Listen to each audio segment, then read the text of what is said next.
anybody who disagrees with that. They're human beings, so they can have the same basic rights as any other human being. But there is one thing they can't have, and trans can't have women's rights. Right. We've been fighting a long time for this. I mean, let's face it, Abigail Adams wrote her husband not to forget the women when they did the Constitution. So of course they probably did. Took us almost 150 years to get the vote, let alone Title IX 50 years later, and of course the ERA still hasn't passed. These are ours. They have been fought for. They have been a lot of hassle. People have gone to jail. People died for our rights. They're not yours. Just hands off. And if you don't understand basic biology from high school, if you didn't pass, let me explain it to you. There's a very famous t-shirt out there that explains what a woman is. There's 3 things you need to be a woman. You need to be human. Okay, we already decided you're humans. That's okay. Then you have to be an adult. I'm not saying maturity, I'm just saying old enough to vote in whatever you want to do. That's fine. I'll give you being an adult. But the final thing, you gotta be female, and you are and never will be female. So please learn that.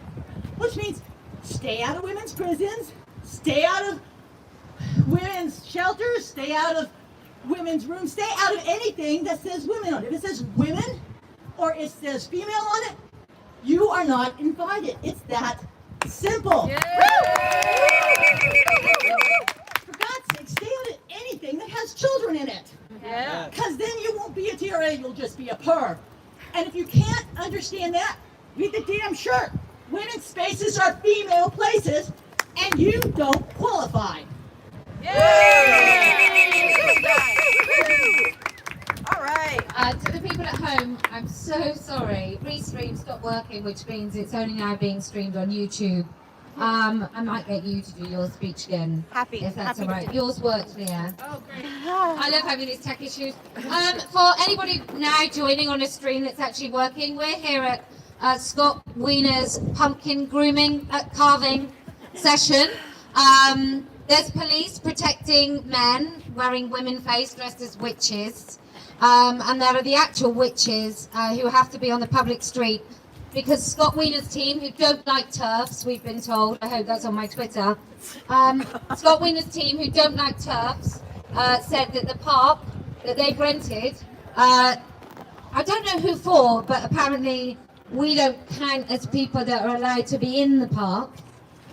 So I don't know whether they've got a permit that excludes vaginas, or people that don't go along with grooming kids, but whatever is on that permit means we can't be inside the park. So I wonder legally how they get to say that we're not allowed to be in the park. That would be quite an interesting thing to find out. So what you've got behind me is some pumpkins. You've got some violating of children and their boundaries. You've got parents going along with the be nice men in women face. Couple of giant men dressed as women. And you've got kids doing pumpkin carving by Scott Wiener. This is his event because what is most important about Halloween is affirming men's identities in dresses.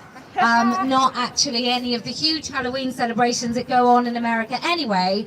But I suppose if Halloween is all about horror and terrifying things, then a drag queen is absolutely the right thing to do with kids, because there's nothing more horrifying than men dressed as women pretending to be parodies, sexualized versions and caricatures of what a man's idea of a woman is, which if I look at the women here is absolutely nothing to do with what we women are.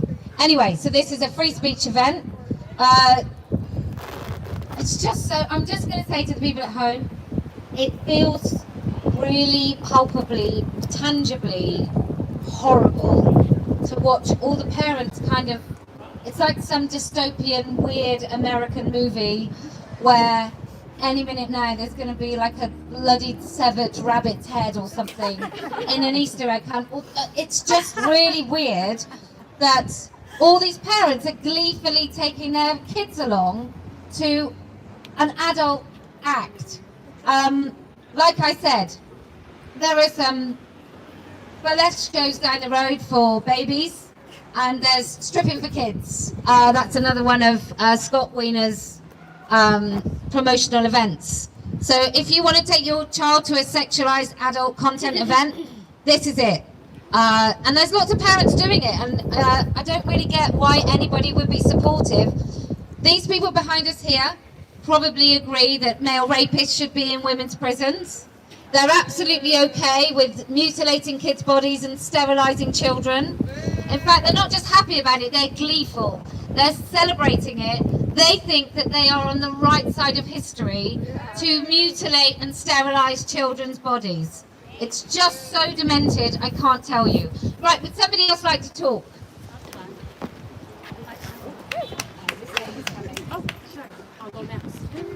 Female socialization in action.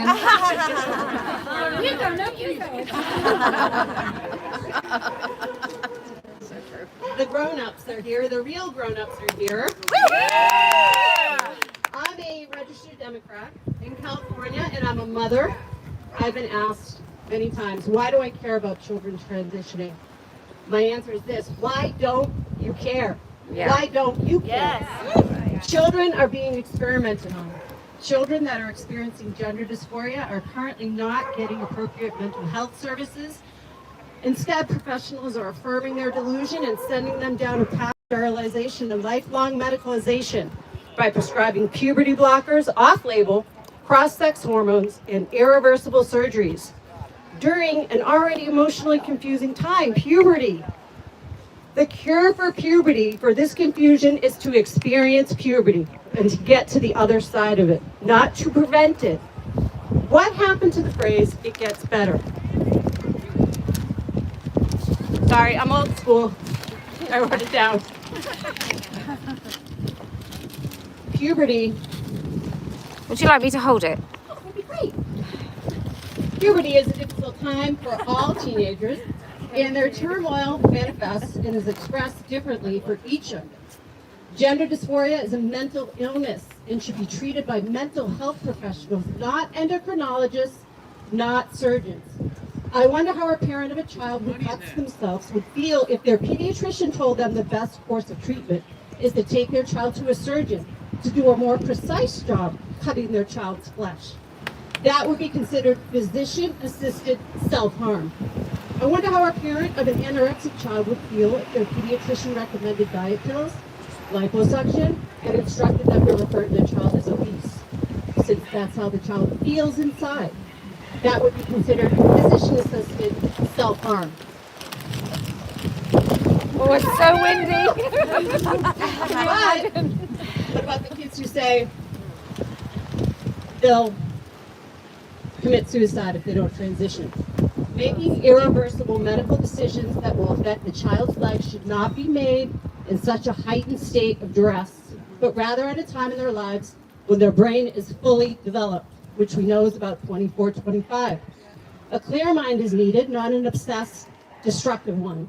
There are many detransitioners speaking out these days. Listen to the detransitioners. There are so many. There's a Reddit group for detransitioners, and currently there's about 40,000 members. The number is going to continue to grow. The detransitioners have much to warn us about the harms of transition. The most common things I hear them say are, I got little to no pushback. No one stopped me. I had one visit with the gender specialist and left with a prescription for puberty blockers. This is the most horrifying. I amputated my breasts at 14, 15, 16, 17, and now I'm in my 20s, and I'll never get them back.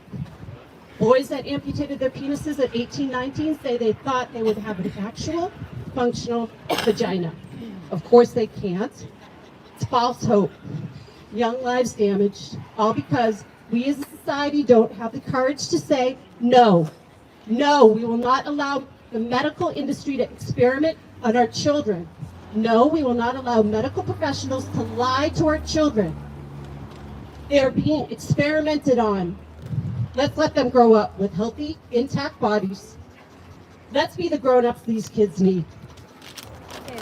Oh, the penis is here. Thank you. Oh, he's here? Yeah, he's straight up ahead of me. Oh my God.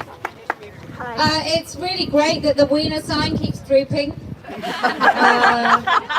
That's particularly humorous for me. I think we ought to...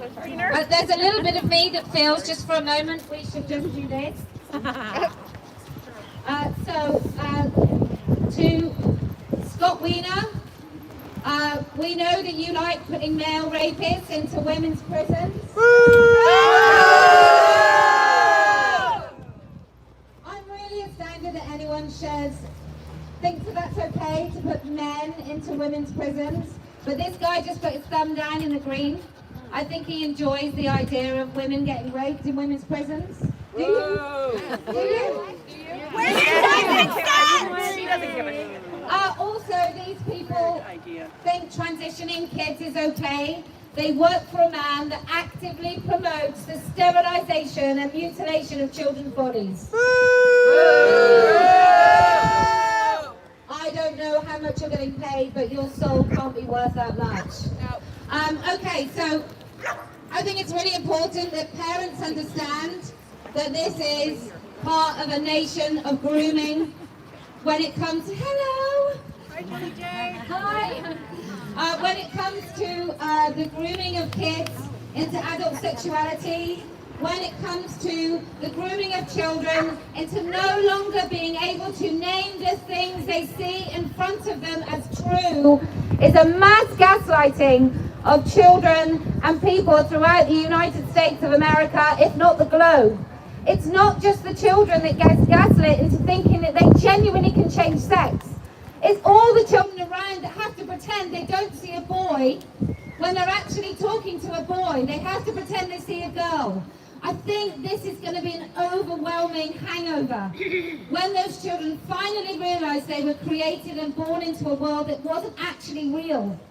I think the mental health issues are going to be profound, because it doesn't really matter how you feel about God, and I'm a gold star atheist. It doesn't matter how you feel about those things. There are fundamental truths and there are faiths. And this is being sold as a fundamental truth and not a faith. At least religions have the honesty to say that this is something they believe, not something that is actually true for everybody. And they don't try and force it on you, even if they knock on your door with a Bible. But this is actually saying, if you don't believe, if you don't say that women have penises, then you actually can be punished by the force of a gun, through the state, through losing your job, through being made homeless, from losing your friends, having your kids taken away from you. And that's what this senator actually promotes. And people that come here with their kids, what the fuck are you doing? Whoa. Absolutely, it's just nuts. Look, there is a man over there dressed as a witch, and the witches are actually on the side street. So, anyway, if any of you witches would like to talk, please step forward. Yes? Come, stand here. Hello, my name is Renee Marcel, and I am a TERF. A year ago, I didn't know what a TERF was. When I found out what a TERF was, it made me very, very sad that there had to be such a thing. I have been a feminist since 1975. I used to teach women's studies at the University of Washington. Oh, wow. Wow. And I was so proud of it. And you know, what stood true then continues to stand true to this day. And that is that our language has been taken away from us. The first day of class in the women's studies class at the University of Washington, I had all of the women announce, well, what are all of the negative terms that you can describe a woman with? And what are all of the negative terms used to describe a male? We came up with over 100 for women. Slut, cunt, you know what they are, bitch. Absolutely disgusting language. There were only 30 words to describe males. Today that continues to hold true. But what really saddens me is how our language is being taken away from us even more. I did not think that I would have to be in this fight at this time of my life. And I can tell you categorically that I am very grateful, sadly, to be on the back end of my life because I cannot stand what is happening to our children. Yes. At 50 years old, I walked in the Women's March in Washington, D.C. I was pregnant to here, and I walked for pro-choice, and I chose to have a child. That boy turned out to be autistic, and now he's joined the trans train. Boo. I also had a daughter, and that daughter is 15 now. A year ago, she was 13 years old when she came home from her first day of high school in August of 2021. When she came home, her name had changed from Sunmaya to Vinny. She was no longer a she or a her, she was a he or a him, which broke my heart. But being the lawyer that I am, I wrote a cease and desist letter to the school. Right? Now, how many of you think that that was effective? No, it was not. So I sent a second cease and desist letter. Do not refer to my child as Vinny. Do not refer to my daughter as a he, him. To date, I am getting letters from the school, transcripts from the school, describing my daughter as a he and describing her as Vinny, and I have absolutely no say. And it is not okay. Now, I have been a card-carrying Democrat since 1971. And you know what? I gave up my card-carrying creds. I gave those up because that party no longer represents me. Sadly, the left, which I always thought I was a part of, has also left me. My former friends are dismissive when I tell them that at 450 Sutter Street in San Francisco, there is a doctor who has performed over 2,500 double mastectomies on girls under the age of 18. No! And what did they say to me? I was told by a former Democratic pal of mine that that was a mere right-wing talking point. The truth became a right-wing talking point, and I have been dismissed by all my former friends. I have been dismissed. I am alone until I found you. And thank you. Thank you so much. Thank you so much. Oh God, it is far-reaching, isn't it? It's fine. I've got it. Thank you so much. Thank you. Right, who else would like to speak? Can I speak? Yes. Oh, thank you. You've got to hold it nice and close. I will.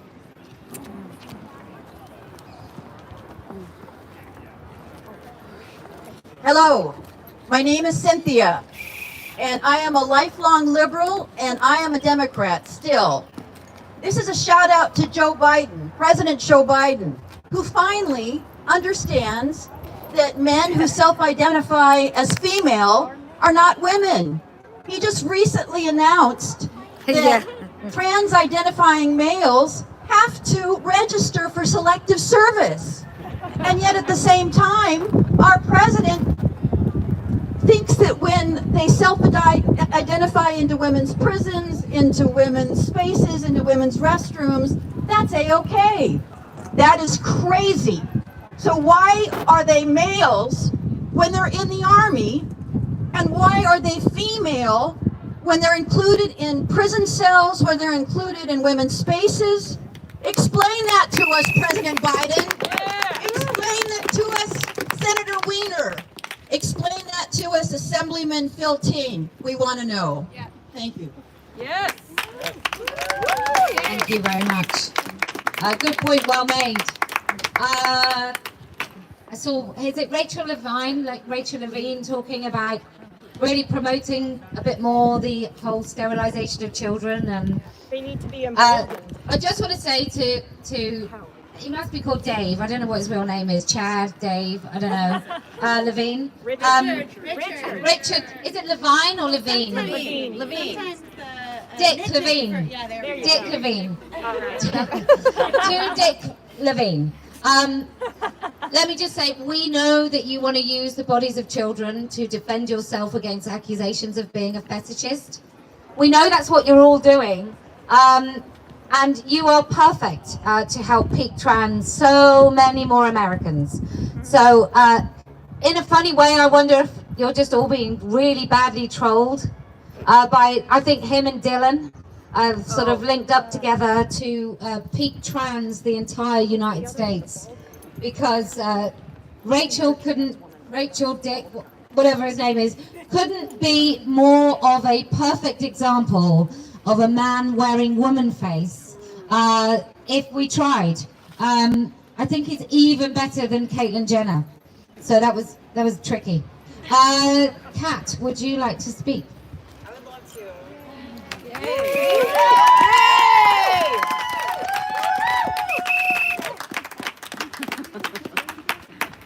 Hello everyone, my name is Kat. I'm so excited to be here. I'll get into it in a moment, but Kellie-Jay really changed my life, the trajectory of my life anyway, surrounding my transition. I'm a detransitioner, so I once identified as a man. I began taking testosterone to masculinize my body in what I thought was becoming matched with my male gender identity. And I started believing this ideology at age 13. I was very vulnerable. I had an eating disorder. I had ADHD and possibly undiagnosed autism. And I felt very uncomfortable in my body. And I stumbled across an online forum for FTM trans people. And this was an easily accessible website. And so children could easily access this. And as soon as I read about gender dysphoria, I thought, that's what I have. That's why I hate my body so much.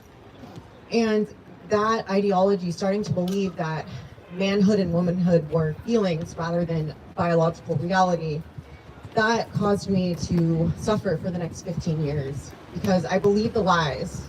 I believed that if I had gender dysphoria and I didn't transition, that I was likely to commit suicide. And given that I already suffered from a severe eating disorder, depression, and other mental health issues, I really thought I was hopeless if I continued as a woman. But I was also a professional singer, semi-professional singer, and so it took me a long time to decide to transition because if my livelihood was also in jeopardy and just my art and my love for singing. So I did end up starting the testosterone, and within months I suffered severe side effects. Oh, and before I continue with my story, sorry, I'm kind of winging it today, but so today it's very different. So when I was 13, this was in the mid-2000s, right? And back then, yes, there were some fringe online communities with this radical ideology, but it was not mainstream like it is today. Today it is being taught in schools, it's being promoted by politicians. Kids are not only taught that it's natural to reject your biological sex and seek surgery, but that it's fine for men in fetish gear to perform in front of children. And when I went to testify in front of Senator Wiener about my story, he told me it's not happening. So what I told Senator Wiener on that day was that I called Planned Parenthood, and I thought there would be some kind of evaluation process to go through to get my testosterone, start my transition. Instead, I was prescribed within 30 minutes. This was during COVID. I was prescribed over the phone, and I was able to pick up my prescription the same day. They obviously did not look into my medical history. They did not see any of my comorbid mental health conditions, or if they did, they didn't care. So when I told Senator Wiener this, he told me this wasn't happening, gaslit me, as well as the other detransitioners who can corroborate my story. So this is the kind of culture in the United States that we're dealing with children. So I can't even imagine being 13, reading this stuff online, and then being affirmed by my teachers, my doctors, the President of the United States. But even so, I did continue on to medically transition as an adult. And within months, I started suffering from severe health side effects, but it was really losing my singing voice. That was, for me, that was the key to just having a kernel of doubt growing in my mind. I also watched several other trans-identified individuals in my life who were close to me start having side effects as well. They started to suffer from worsening mental health issues, worsening physical health issues, and I just started to question it. I thought, you know what, maybe I should listen to a different opinion. Finally, I was ready to do that because I had been told that anyone who went against the ideology in any way, even to say children shouldn't transition, or women shouldn't be defined as a feeling. Even anyone who questioned the ideology remotely was just described as a hateful Nazi bigot. But one day, I just, out of curiosity, I searched in YouTube, trans women aren't women. And the first video that popped up was titled exactly that, and it was an interview with Kellie-Jay Keen from Trigonometry. Kelly, that interview changed my life.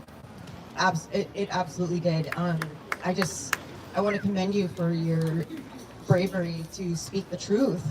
And that is what I needed to hear. I just needed to hear the truth. I just needed to hear someone that wasn't afraid of being canceled or the consequences that come with speaking the truth. Because I think the more people we can just get to hear it, they'll realize that this is a side of truth and logic. This ideology, it's not scientifically accurate, it's not logical, it cannot be sustained, and it is so very, very harmful. So I'm just so grateful to be here today. Thank you to everyone who came out, and of course, thank you, Kellie-Jay, for being here. Also, Excelonzic was another, she was another YouTuber I came across after Kellie-Jay, so I want to thank her as well. Thank you so much. Oh, you're very welcome. Oh. I just think it's profoundly just terrifying that just saying a woman is an adult. I'm very tired. But just saying that a woman is an adult human female, or let's stop mutilating kids, has become a remarkable thing to say, because it should be the other way around, right? It should be preposterous and evil to say that we should transition children, as opposed to us being the people that are seen as monsters, because we say that you shouldn't transition kids, and we say that a woman is an adult human female. And I'm so delighted that you're here, Kat, and all the women across the country that have realised that transition is a lie, is a complete and utter lie. But how just devastating is it that that anybody thinks transitioning kids is not serious, harmful abuse? How you can stand there and disagree? Sterilising children is repulsive. Absolutely repulsive. Who on earth is anyone defending it? I just don't even understand. Sterilising children is repulsive and abusive. I'm really sorry, but I just can't stand here and let you say these things. Why? It's wrong. It's a free country. It's wrong to cut up kids. There's a lady here saying she can't let us say these things. Okay. Why do you think sterilising children is okay? I think what you're doing is wrong. Okay, why do you think sterilising children is okay? I don't think that people do sterilize children. So you think they still have fertility after puberty blockers? I think that what you're doing is wrong. Do you think they have their fertility after puberty blockers? How much experience do Do you you personally think, answer the have? question, do you No, think, sweetie. I do don't they have think it. they have, no, that's why you're indefensible. You think sterilising children is okay. Puberty blockers sterilise children. You think it's okay to cut up kids? Puberty blockers sterilise children. Puberty blockers sterilize. Puberty blockers sterilise children. Opposite sex hormones damage their bodies. You're creating a false dichotomy. No. Sterilising children, giving children puberty blockers Listen to D-Trans. sterilises Don't know what you're children. talking about. I'm sorry that you all feel this way, but I do feel like what you're doing is negative. Okay, it's more negative to sterilise children and mutilate their healthy bodies. You're I lying think to you're- harm people. Research is out there. Let her say her piece. No, let her say Come her on. piece. This is free speech. Go ahead. Grab Say the your piece. microphone. I Say think your what you're piece. doing is creating a false dichotomy, and kids need to be protected. Protected from doctors who wanted to cut off their breasts? Or do kids just need protected from knowing that you can't change sex? I think what you're doing is wrong. I think there Why are is it Do you wrong? think, Let her do you speak. think, Let her speak. do you think children can change sex? I think children can change how they are, and I think. Do you think that somebody can have a vagina created by a doctor that works? I do actually. You do? Jesus Christ almighty. You genuinely think a vagina can be created? It self-lubricates, it doesn't rot inside, it doesn't have necrosis. You think? Yes. And you think that somebody born Yes. assigned male at birth can change into a woman and have babies? You just haven't read about it. You just haven't read enough. You just haven't. I'm not going to be able to be so kind. That's ridiculous. You're uninformed. There's a lady here telling us we're wrong who genuinely thinks that somebody born male can be converted into a woman with a working vagina and have You babies. don't want to learn I the truth do. because then you will know your soulmate. Okay, so can we continue to speak now? I think that you are creating a negative and hateful environment. I think it's really hateful to lie to children and vulnerable people like yourself and say that it's possible to change sex. It isn't. I think what you're doing is Nothing. creating You hate. can. Okay. Could I right give you an extra arm, and you think that would work perfectly the same as your other arm? There are many forms of gender, and there are many ways of sexuality. Okay. Well, the way I identify doesn't mean I have to take hormones for life or have my body parts removed. That- So, if gender and biological sex are different, then, well, I don't believe in gender. I think it's a load of nonsense, to be fair. But you do.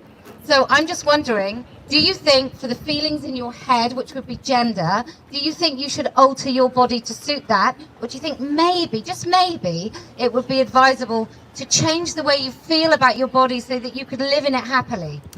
How you change the color of your hair? Yeah, that's just the same as having a new vagina. Changing the colour of my hair. It changes how you feel about yourself and how you present. Yeah, but it's not going to cause necrosis. It's not going to make me infertile by having blonde hair. Well, it could cause cancer. I mean, all choices have downsides. Oh my God. There are young women in this country that have tried to have phalloplasty that urinate from their anus. There are all sorts of situations, but there's all sorts Okay, of... right, thank you very much for joining in the dialogue, but you've said your piece. You've admitted that you think that people can be born male and have babies. It's So not I think admitting. It's not, that's a judgment. It That's a is not judgment. admitting. It it's is a stating. judgment to say that someone can have a baby. No, Okay. it's not. That's not what I said. Okay, it's not it's a biological Let's not engage with this impossibility idiot. to be born male That's a judgment and give too. birth. And it shows who you are. Anyway, Whatever. right, Stand would here anybody and else tell like us to that come and kids should talk, be because harmed. this is It just won't hurt you, I promise. crazy. Women can get raped I in don't prison by want to. trans women. I think that you're just... I'm going to tell this.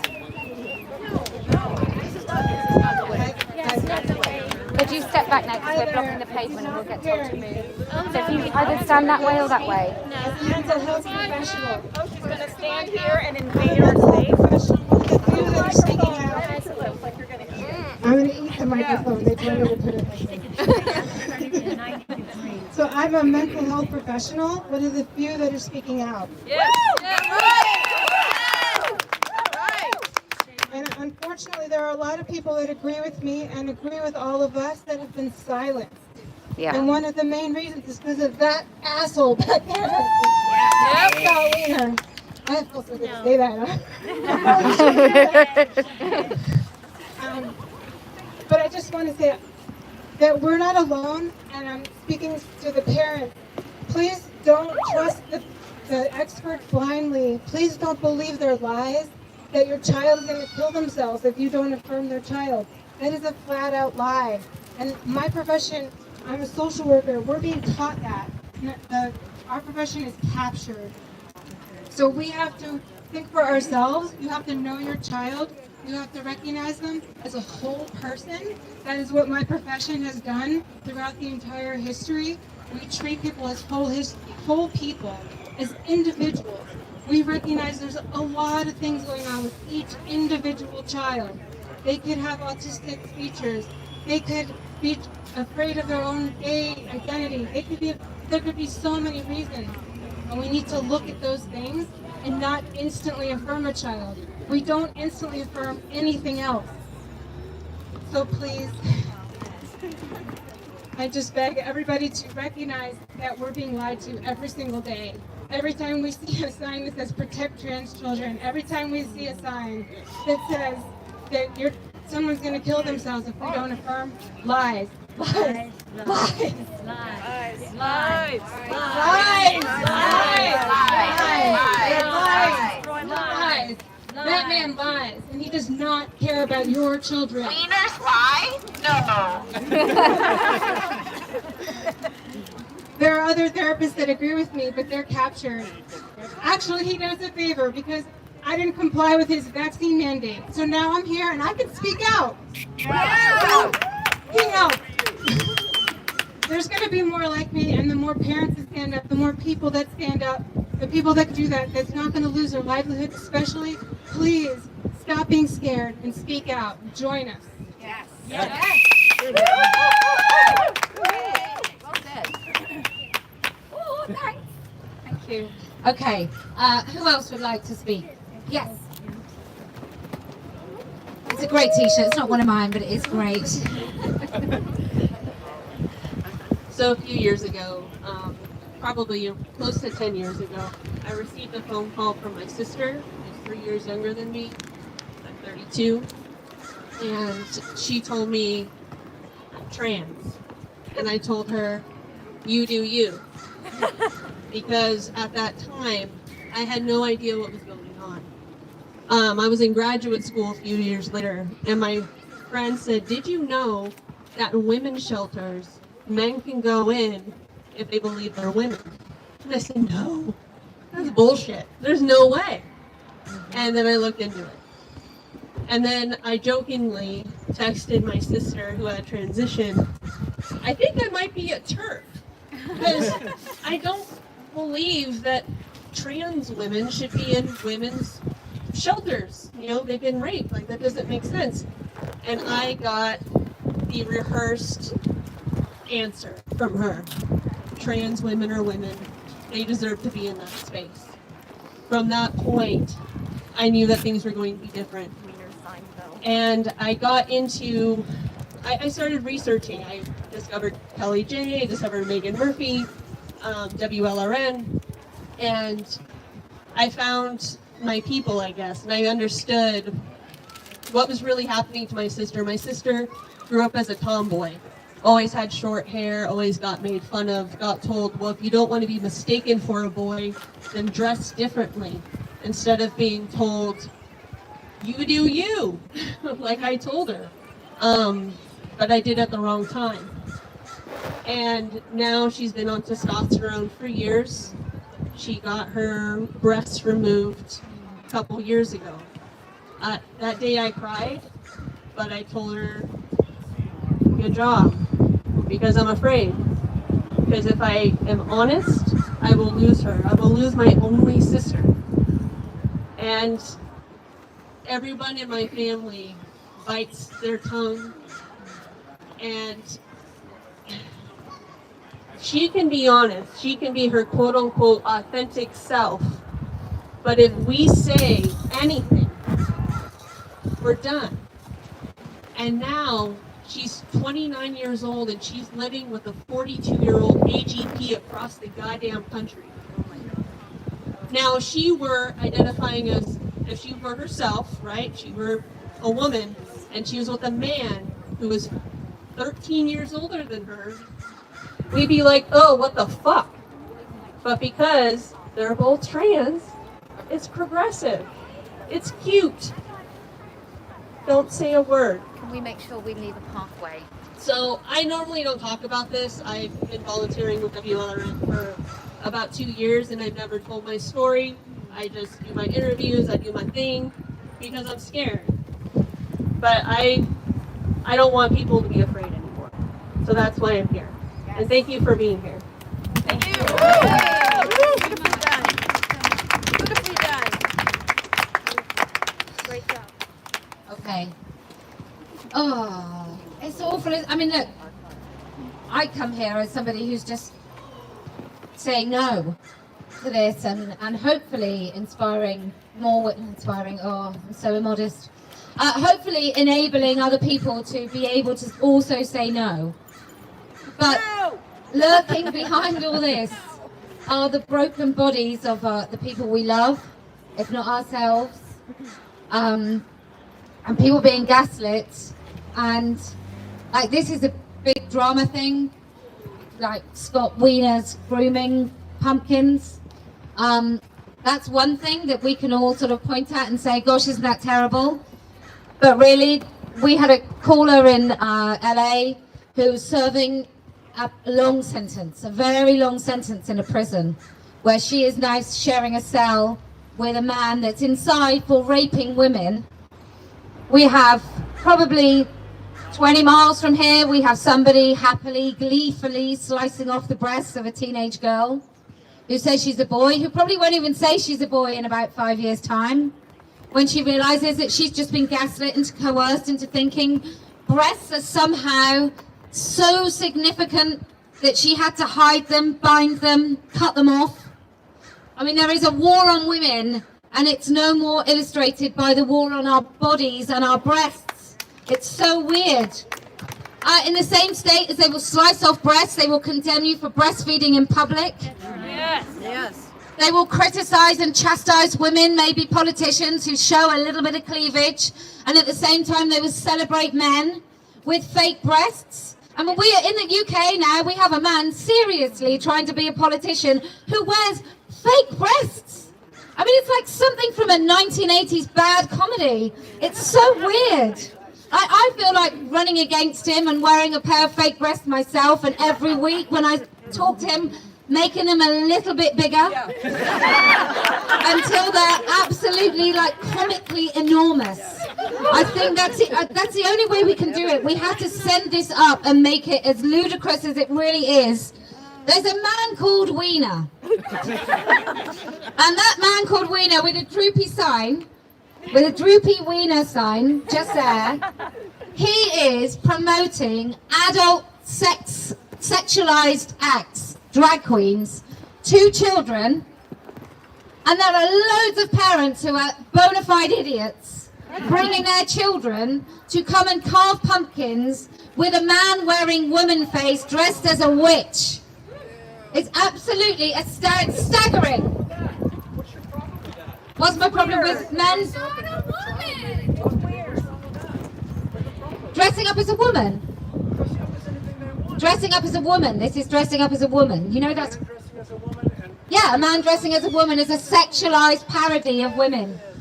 It's a caricature. Are you a woman? Oh, he said there's nothing. What? I tell you what. What is a woman?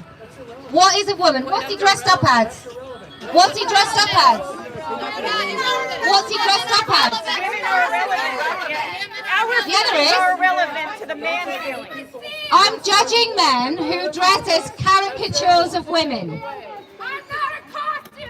Do you think blackface is okay? If white people dress as black people, is that okay? Okay, fine. Is a white person dressing up as a black person okay? No, is it okay? Is it okay? No answer. Is misogyny okay, but racism not so much?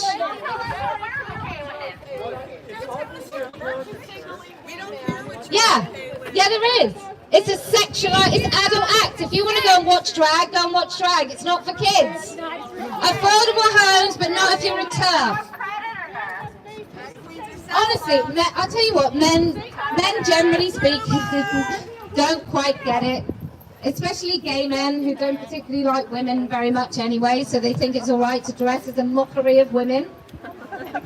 And you've got in 1984, George Orwell correctly identifies as young women, like those behind, as young women being the most likely to inform and to promote the ideology. That's what these young women do. It's because they're young. Once they get a bit older and grow up and realize that being beautiful ain't gonna last, they change their priorities and they all become TERFs.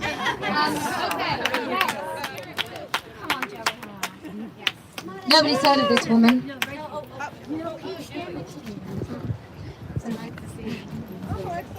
I'm going to take you down memory lane a little bit, although you're not the ones that have the memories, I do. This park is something that in 1985 I used to come to with a group of guys, a group of women, a group of lesbians. We used to hang out in this park. We also hung out in Dolores Park, which is another section of the city here. Are there any San Francisco lesbians around my age? I'm in my late 60s at this point. I have been fighting this trans cult for over 40 years. Thank you. If that doesn't give me some kind of credibility, then I beg of you to start doing the deep dive, because this is ground zero. They came after lesbians first. When I say they, this is a decades-long campaign. For anybody that says, I don't know why this is going on, you should know by now. If you've never heard of Jennifer Billick in the 11th Hour blog, her motto is, it's capitalism, stupid. That is exactly what's happening. UCSF, which is very close to here, that's who started cutting off the breasts of my brethren. I watched my lesbian community start going down the toilet when I was in San Diego in the 70s, and Olivia Records hired a man to be their recording engineer. After they promised the entire community and only put out 2 albums, they were supposed to be helping women understand the recording industry. They were only going to hire women to teach them the recording engineering skills, marketing, everything. They had 2 albums. The 3rd album came out, and somebody named Sandy Stone, who lives in Santa Cruz. He's one of the oldest in the area. Sandy Stone is one of those that helped to change the entire atmosphere here in the Greater Bay Area. So did a man named Susan Stryker. No, not related to the Stryker medical industry that I know of. But when people say, I don't know why this is going on, this has been a trickery of a Trojan horse coming into San Francisco, where they could test out a very vulnerable, a very self-hating population that was trying really hard. When people don't understand, my growing up, I came out when I was 16 years old in 1971. I was still in high school. Being homosexual was illegal. It was a mental illness still. And when Ms. Magazine came out, it was like, cool. Maybe those feminists, I don't know if I want to go, but maybe they're going to kind of help the lesbians. Oh no.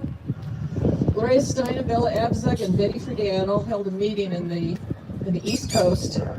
They always kept out lesbians. They did not platform lesbians. Not a whole lot different than what we actually see going on in this country now. There's massive division in our women's movement here, but I digress. The fact is, San Francisco was ground zero, and I'm talking as early as the 70s. The entire West Coast started to get influenced by the music, the culture, and everything that we had. You can imagine a bunch of lesbians, like obvious lesbians, taking over like a park like this, hanging out, had a good time, no big deal. We got the whole AIDS thing comes along. What did a lot of lesbians do? Helped out the gay men, right? A lot of nurses, all that. Horrible, we thought it was horrible. Take care of that, take care of the men. I know many lesbian relationships that broke up because one in a couple would all of a sudden give up her job, gave up everything to do that kind of care for another man. And their personal lives started to fall apart. we went through that, we saw that happening. But again, there's a pattern. You have women that start to censor men. And we've done it with straight men, we've done it with gay men, we've done it with sons and whatever, our brothers. After that happened, and then we got marriage equality, everybody was feeling pretty good. Oh, this is cool. Okay, so we've got more support now. We've got laws in place, everything's fine. But as any marginalized group needs, is unity. We need to figure out, how do we come around something together? How do we really act like social justice warriors that lesbians used to be, lesbian feminists used to be? So we end up with a T comes to town. All of a sudden the LGBT starts, LGBT, this is the language, it's like somebody brought up earlier, like pronouns are like Rufinol. So was the LGBT. And there were literally a handful of us that started questioning this and saying, why is it at the San Francisco Frameline Film Festival every year, why are we seeing so many more films where the characters are confused about not their sexual identity, but their bodies? This started happening in the late 80s. Move on into the 90s. Clubs are starting to close down and all that. I'm one of many. And I haven't been able to talk to one woman. So anybody that would even see this, please contact me later. I was hustled like my other butch lesbian friends outside of these lesbian pop-up bars in Oakland, which is just 10 miles across the bay, with street-grade testosterone in pill form. And I was never into drugs. I didn't drink. I had friends that were doing lots of drugs. This metrosexual guy came along. I've told this story a few times. I'm going to keep telling people. Because what happened and what clicked in my head after this thing happened, when more masculine lesbians are being hustled outside of a bar with a young guy, good looking, little skinny tie, saying, I got what you need. I got what you want. And started to hand this little vial over to a friend of mine who would take any drugs. And she started to open the thing, and I smacked it out of her hands, and she was like, damn, you know, and she took them, just popped them in her mouth. And I told the guy to get the hell out of town, literally, like, get the hell out of town. He started walking away, and I said, what is it anyway? And he's like, testosterone. This is in the 90s. This is the pattern. Always look for patterns. We go back. What happened to the black community, inner city, in every major city in our country with crack cocaine? At first it was free, then it was $5, and it was whatever, and what did we see? Devastation. Here, right here in San Francisco. Over in Oakland, I really saw it. You get big pharma behind anything, they look for target populations that are vulnerable. This did not happen overnight. They did not start teaching kids overnight that there are 100 genders. You didn't have the gingerbread person overnight.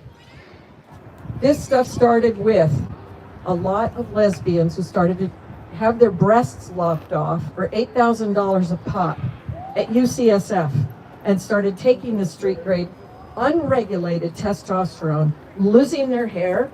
I was like 27 years old, and there were like people that I knew. They couldn't wait to have facial hair. They couldn't wait to be called Mike or Bob or whatever. This became a social contagion, and there is a particular person who I don't want to name because I hate giving her any credit, who came in around 1996, 95, 96, and started prancing her muscles and her leather, and she was flanked with gay guys all around her, and she was into gay porn. She used to be a lesbian, a bisexual, good-looking woman, and now she's tranpa. We talk about grooming, and when we talk about what's going on with us as a community of either you want to call yourself gender critical or that you're pro-reality, that's what I prefer to use. I think it involves men as well, and I've been working with parents for over 2 years now. We have to look at, if you think that there's such a thing as a trans child, that means you believe there's some other kind of thing going on chemically with human beings. And don't even buy into the intersex stuff. That's a red herring. You're male or female. There's boys, there's girls, there's men, there's women. That's it. We're gay, we're lesbian, we're bisexual. That's kind of it.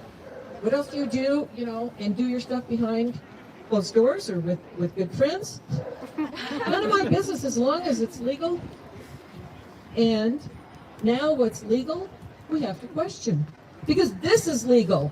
This, Mr. Wiener, why, Mr. Wiener? Why is SB 107 now made us a trans sanctuary, which is going to cripple the foster care system. It's going to break down more families. It's going to make more parents lose their children as they go to jail because they refuse to start calling their child some other something, but the kids don't even know what they're being called. This stuff is pornography, and a lot of parents don't want to figure it out, and they don't want to think about it. Their kids got addicted to pornography. The work of the Gender Mapping Project is probably one of the most significant things. If you haven't heard of it, follow gendermapper.org. The 11th Hour blog, Jennifer Billick has been writing and studying and researching about this stuff since 2013. This is money. Everything is money. And I am one of those dinosaurs that's been in this Greater Bay Area fighting this for over 40 years. And I thought I was a man. Think that. I was a lesbian separatist for 13 years. Still thought I was a guy. This is the way that social contagions can work. Take people, twist stuff in your head. This is ground zero. Again, San Francisco, and it went to LA, and it went up to Portland, went to Seattle, went down to San Diego, and what do we have? The Hollywood industry, the entire thing. And our insurance commissioner is in political bed with Mr. Wiener, Richard Lara. He got into political bed with a Munchausen, somebody mentioned Munchausen mom in San Diego, who has a business called Trans Family Services. And overnight, December 31st, 2020, when people woke up January 1st, 2021 last year, Richard Lara, the insurance commissioner of California, had signed something, like literally overnight, slipped it under the rug, whatever, to eliminate the age of a young woman or a girl being able to have her breasts electively removed, her healthy breasts. It went from 18 years old to, guess what? No age. And right across the bay is the youngest that I know of in Oakland, Kaiser, 12 years old. In 2019, a girl had her breasts removed. And you can see it. You can see it because somebody, got that on tape. So think not about, oh, why is this happening? And do think about the voices of lesbians who resisted this, because this is LGB. Anything beyond that has got a price tag on it, and it has to do with Big Pharma. This man is taking money left and right from people, and he's pushing this housing issue now like a smoke screen. Don't look over here, don't look over here. And I don't know how many of you brought the sheets. I printed out some sheets with all of the laws that he has had a hand in besides pushing men into women's prisons.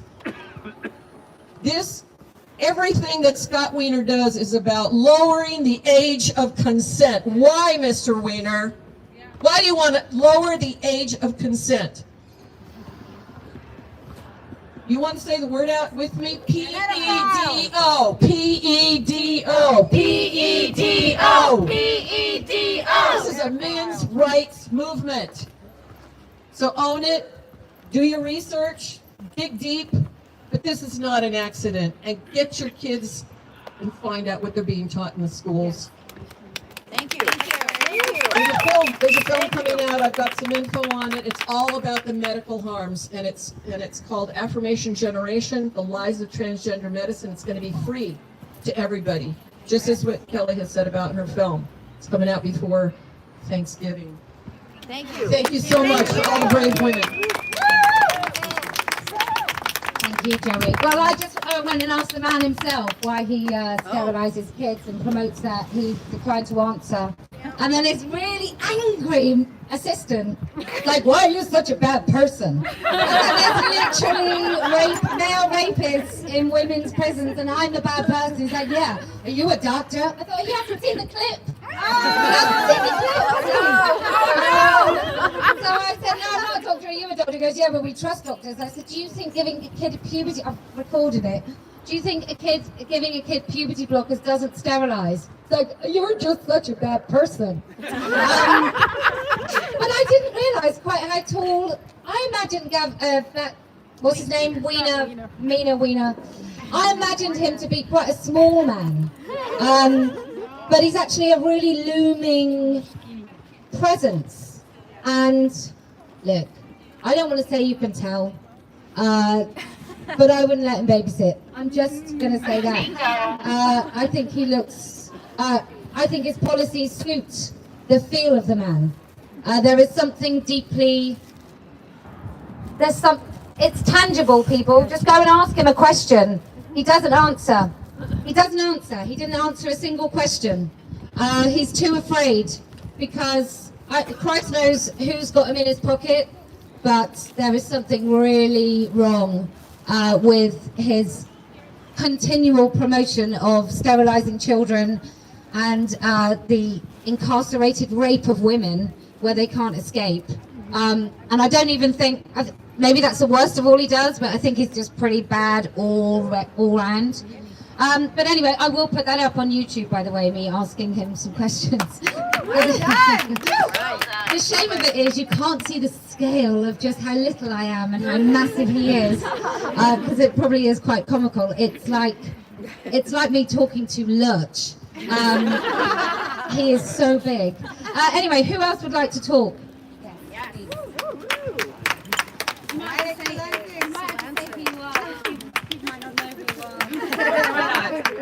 Hi, my name is Sierra. I also go by Excellentic. Thank you. So, first thing I want to say is that drag queens are sex clowns. They are sex clowns. We have regular clowns. Regular clowns are the kind of clowns that are appropriate for children. There's no reason to have sex clowns for children, unless you are trying to groom them. And that is exactly what they are trying to do. My next thought to talk about these doctors and how we trust doctors. If you're a woman and you have not learned that you can't trust every doctor yet, you are in for a bad time. You need to watch out. These doctors are sex lobotomists. If you would blindly trust a lobotomist, you are a fool and you're going to end up without a frontal lobe. So I've been talking a lot this week on my blog, which is on Substack, excellentic.substack.com. I also have YouTube, etc. Or just excellentic.com points to an archive of my past videos about the cancer risk. The Netherlands, back in 2019, they've known about this for a while. They did a nationwide cohort, looked at 2,200 trans women who were put on estrogen, and they found that it increased their rate of breast cancer by 46 times. That's not 426 times, 46 times. So that is an enormous, that's not a subtle effect at all. The same study found that there was a reduction in breast cancer for trans men on testosterone, but that's not because testosterone's safe, that's because they're cutting the breasts off. So obviously they're not going to get as much cancer. They know what these drugs are doing. They know that it causes cancer. That's why they're so eager to do the gender-affirming hysterectomy. That's why they're so eager to cut off pieces of children, is they know that they're going to get cancer real quick. Because testosterone is a known carcinogen. I've been talking to some of these kids who are on social media, bragging about their sex lobotomy, bragging about the controlled substance that they're taking to regulate their emotions as minors. And a lot of them genuinely believe that our similarity to rats is a coincidence. That we don't have a common ancestor with rats, and therefore we can't generalize rat studies. We're just doing research on rats for no reason, apparently. We can't draw any conclusions. Both our bodies use testosterone because God created kinds, like the Bible said. Like, they're not being informed of the risk. They're flashing their informed consent paperwork. There's a big dust up with a detransitioner named, or not even a detransitioner. She hasn't said that she's detransing. But she talked about the side effects on social media and expressed regret, and Trans Talk just attacked. And so in response, a lot of them were flashing their informed consent paperwork to see, it warned me about the baldness. Look, it warns you about all the risks. And holding it up for the camera, I have yet to see an informed consent packet that warns of cancer. I have yet to see one. I keep asking them for them. They say, oh, yeah, well, he told me verbally. What? So the baldness was important enough to write down on the form for you to read, but the cancer, it's probably not a big deal. Do you know how expensive it is to treat cancer? I don't know if you guys know. It is incredibly profitable, no matter what the outcome is. So I had a friend that passed away recently from cancer. Her treatment was over $500,000 in just 2 months. Jesus. And it would have lasted longer if she had lasted longer, but she didn't. And they don't understand. They can't possibly imagine how awful it is to have cancer, to undergo cancer treatment, especially when you know from the start that you're doomed. And it's just about prolonging your life slightly. It's obscene what's being done to children in this day and age. It's obscene how they're targeting gay and lesbian children especially. Yes. They're telling girls who feel confused, and I'm a lesbian, so I went through this. When you realize that you are attracted to girls and all the videos that you have seen growing up show men loving women, it's natural to picture yourself liking them as a man. It's just natural. There's a reason that I got into the trans ideology, because I'm also a detransitioner, and then got out. We need to tell young gay and lesbian kids the truth about what they're in for. We need to stop trying to tell them that they can be the other sex, because they can't. And we need to stop catering to homophobes who do not want to have to imagine same-sex intimacy. They want to have a world where anybody who looks gay might still be heterosexual, but just one of them's trans. Or they want to live in a world where all the actual gays and lesbians, one of them has trans so that they look heterosexual. They don't want to live in a world where they have to think about that because it grosses them out, fundamentally. So thank you guys all for coming out here today. I really am glad to see everybody's faces because it's so important that we stand up against this. These children over here are at risk of horrible outcomes. They're at risk of being poisoned by the pharmaceutical industry intentionally, who are taking advantage of their normal teenage angst and also taking advantage of people who in Tandy I, who in 2019 said that we need to lower the age of sex lobotomy below 18, openly advocating it so the AAP can't pretend that we just made it up, and saying that we should do that based on how long they've been affirmed in their gender. And her hypothetical involved a woman who knew that her newborn was trans. So it is an unholy alliance of the pharmaceutical industry and Munchausen's by proxy parents. There's one of the Boston Children's Hospital sex lobotomists, there's also a video of her saying that it's possible to tell the children are transgender in the womb. What? Yeah. We're going to make a video on that one in the very near future. I've already made a video on that doctor specifically in my Boston Children's Health series if you want to see how eager they are to make a lot of money. It's truly reprehensible. But the thing is, puberty doesn't just happen in adolescence. That is the third puberty. There are 2 other periods of what's called hypothalamus, pituitary, gonadal activation, which is a chain of events that puberty blockers is stifling. And that chain of events happens once in the womb, and then it happens again in infancy. And so I predict that we're going to start seeing them prescribing puberty blockers to infants. That's clearly where they want to go. That's clearly the next step. The horror of it overwhelms me. So, all right, anybody else want to speak? Thank you, Thank you. Thank you. My name is Elizabeth. I'm a family nurse practitioner. My voice isn't usually this high, just nervous. I'm a nurse practitioner. I'm 60 years old, but when I was 3, I was Tarzan. And when I was 4, I was Batman. And I was always wanting pocket pants. I played Army, I climbed trees. Anytime I got a Barbie, I'd give it to my sister. I hated that stuff. When I was 16, I had my first kiss. And I felt things in my body that I didn't know I had or could have in places. And I wonder, these poor kids that are having body parts removed and put on puberty blockers at 11, 12, 13, 14, They don't know what they're giving up. When I was 17, my boyfriend said, hey, if you were a little older, I'd ask you to marry me. And I was shocked because I'm like, I never ever thought about getting married or having kids. Last thing I would ever think about. But I did get married when I was 26. Had 4 kids. And I came out as a lesbian in my 40s. Welcome. Because there's so much homophobia in this culture, in this country, and it still exists. And so I'm just saying, here's what a 60-year-old lesbian looks like.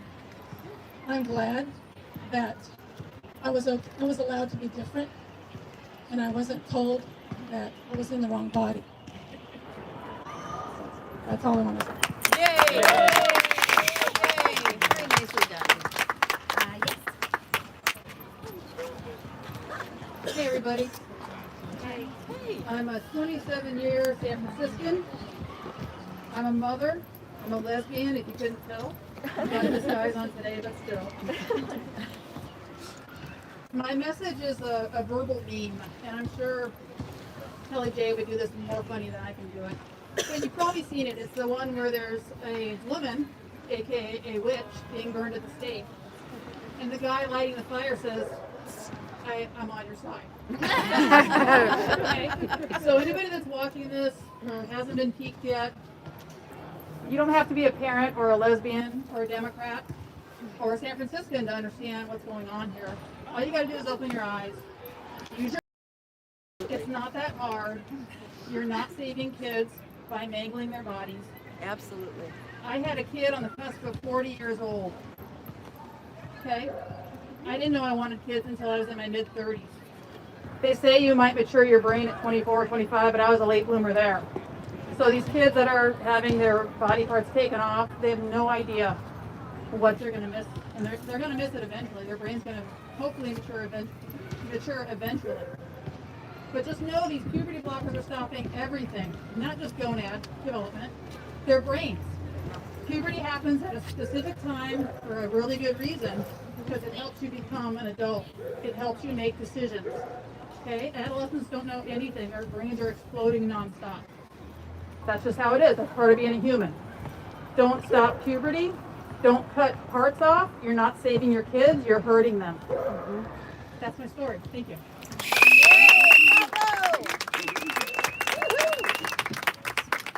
To any parents picking out pumpkins, wondering why we're here, we just want you to know it's okay to understand that your child cannot change sex.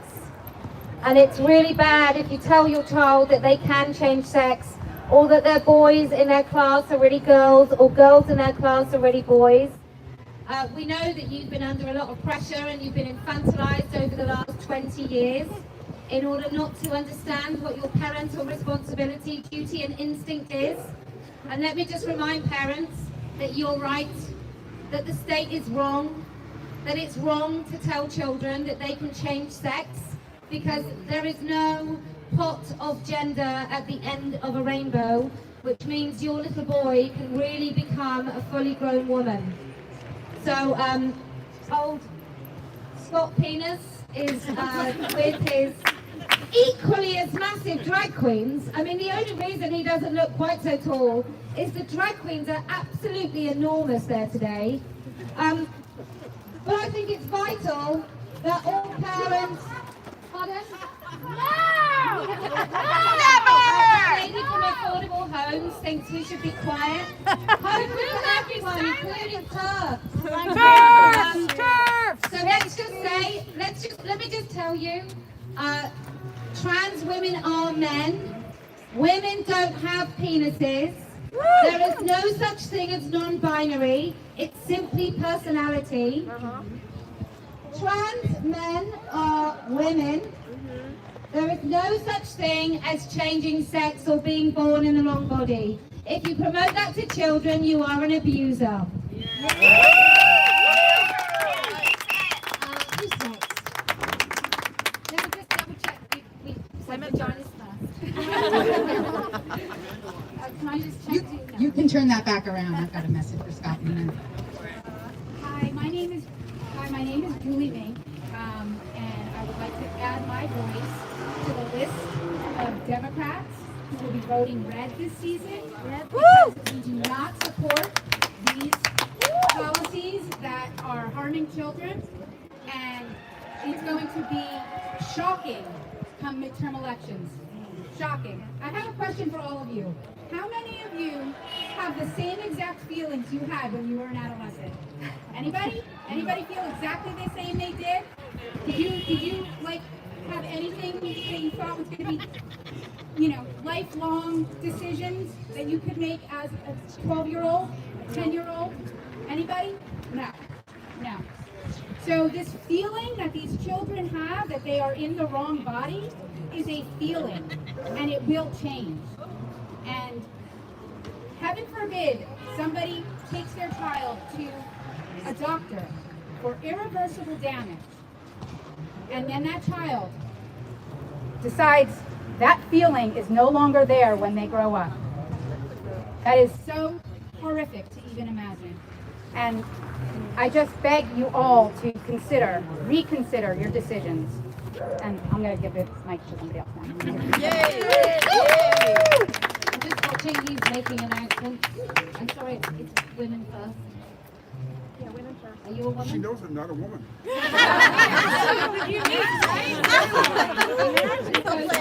Thank you for also knowing you're not a woman. Thank you.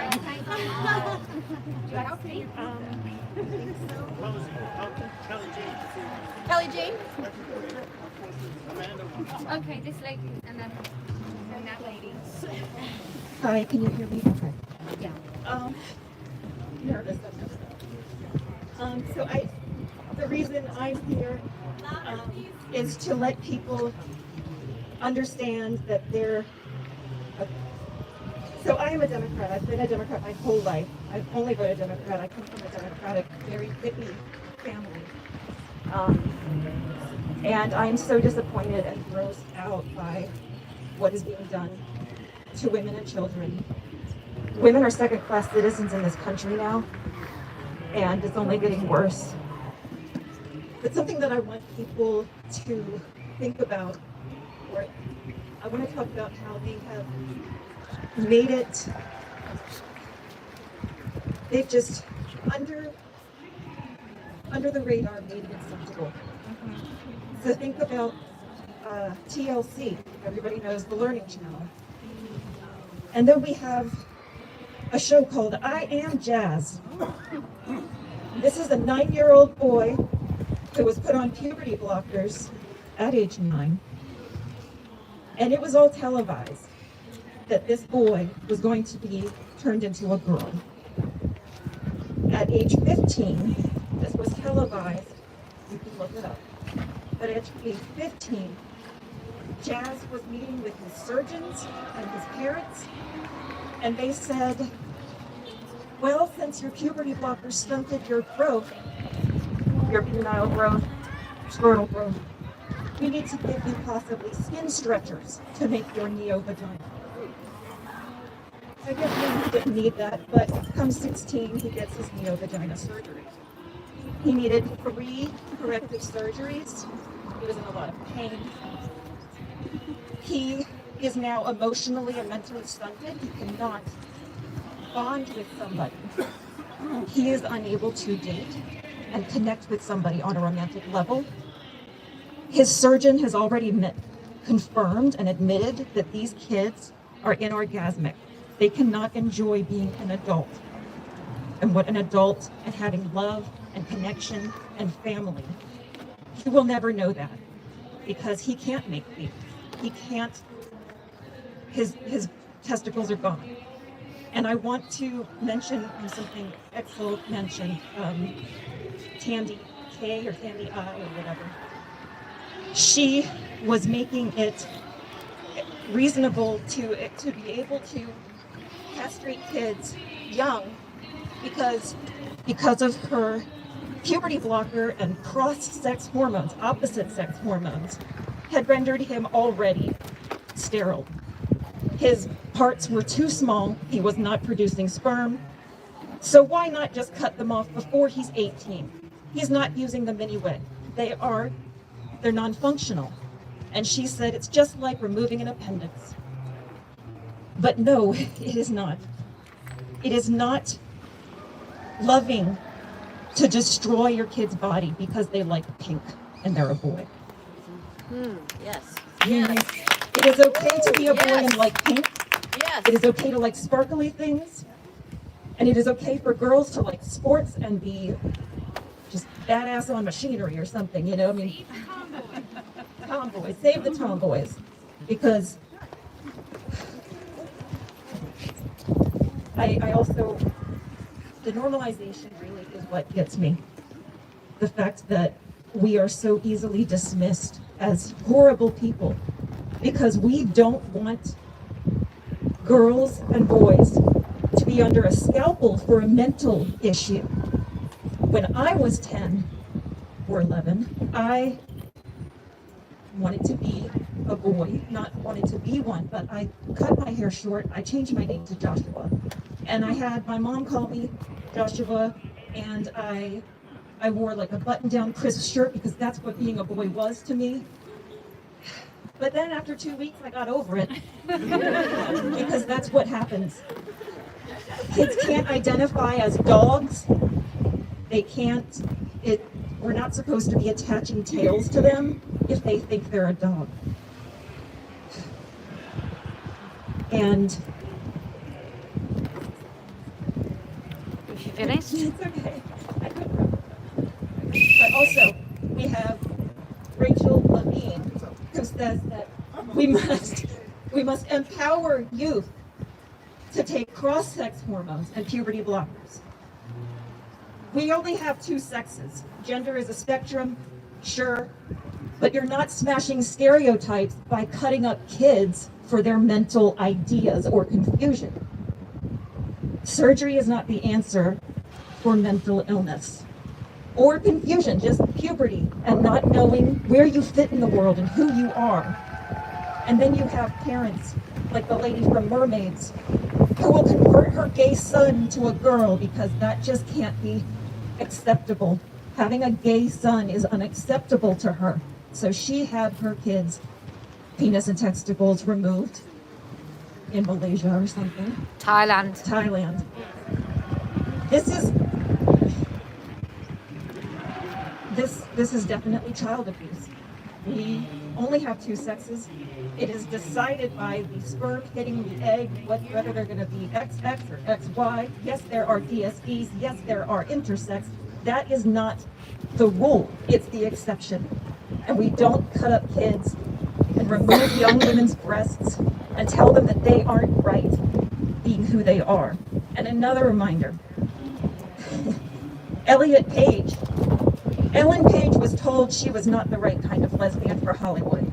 She was made to feel like she wasn't good enough. And so she took off her breasts too. That is normalizing this. She said, trans kids will die if they do not get surgery on their bodies for mental illness.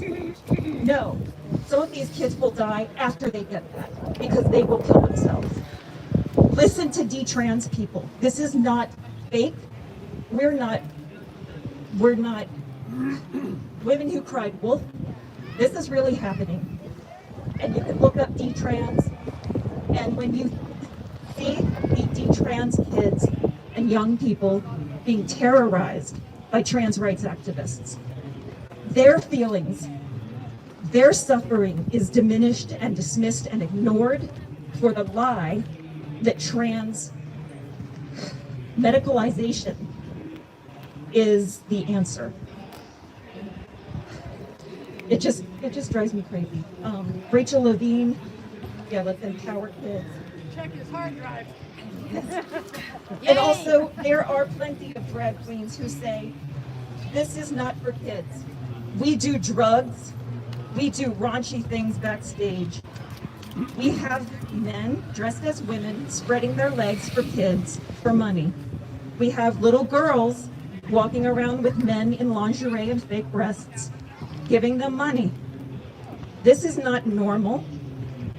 you're not good parents, you're not progressive, if you're exposing your kid to that. And then you can look up, Desmond is amazing. He's another great normalization example that we are accepting, that it's totally normal for little boys to be with grown men when they have rohypnol in the painting behind them when they're interviewing this little boy. The painting says rohypnol, and he's also, this guy, I can't remember his name, but he's a murderer, so he's going to jail. But we have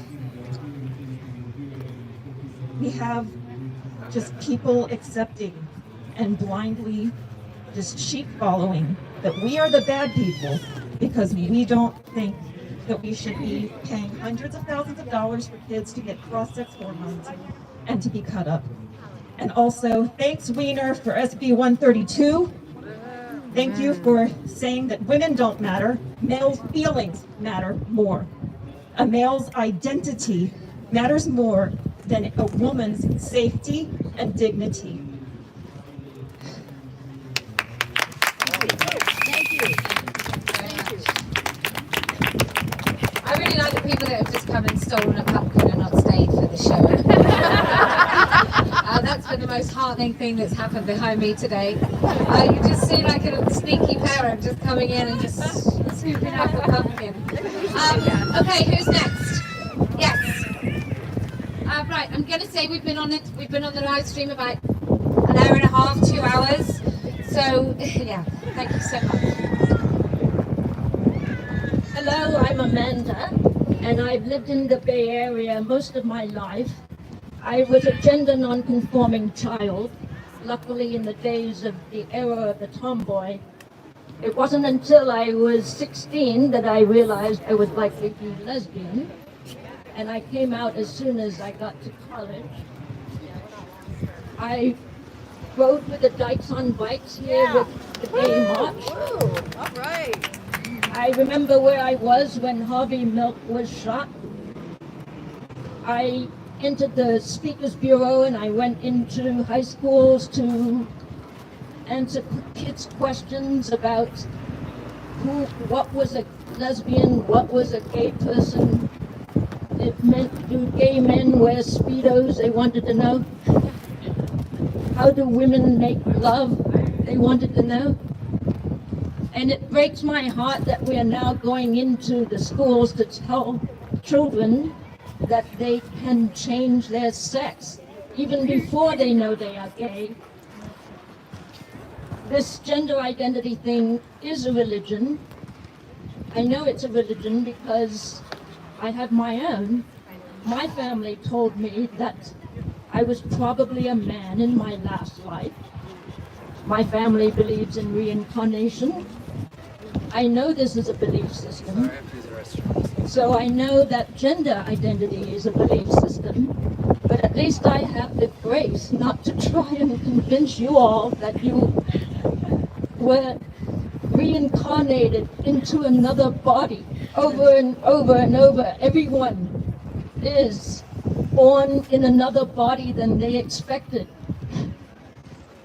So to say that gender identity has any science base and to impose that on others is a violation of our freedom of religion. You're here. And it is cultural imperialism, and it is going to be exported overseas through the third gender option that my culture, Thailand, has had for centuries. We have our, what you would call ladyboys here. They never said they were women, but now, because of cultural imperialism, they're inclined to want to say so. The lesbians, we call them toms, short for tomboy, and we're going to stay women. So it's no good trying to make up for past rejection of LGB by trans affirming everybody now. Just face up to it. It's anti-reality, and that's all. Thank you. All right. I was busy watching some dogs recognising the biological sex of other dogs, which is just really interesting because a dog recognises instantly, probably from smell, what a dog looks like, and I'm not a vet, but I also know what a dog is. Anyway, who else would like to speak? Women, yes. I'm so sorry, sorry. Well, I'm not that sorry. I'm a bit sorry. Hi, my name is Stacy. First of all, what up, Bay Area? My parents, I grew up, I'm working class. I've always been working class. Me too. Just super normal. It's hella normal, right? My mom was a social worker. My dad was a unionist. I was politically active even as a child. We didn't have a choice. My first campaign I ever worked for was Ralph Nader. I was collecting signatures at BART to get him on. I couldn't even vote yet. I decided to give my life to serving my community. I work with at-risk kids. My background is human development, and I emphasize parent education. Empowering parents as first educators and primary educators. Yeah, that's right. And we, in my field, we constantly have the conversation nurture versus nature. Constantly, and the balance of what that means for kids. And like enhancing their experience. To embody them in their bodies. Like, where does that feel? Where do you feel that? And this whole movement is all nurture. It's all nurture. They're telling kids that they're conditioned to believe what they believe. That there's no nature involved. And it's the disembodiment from their mind and body. It's the opposite. And this is affecting at-risk youth.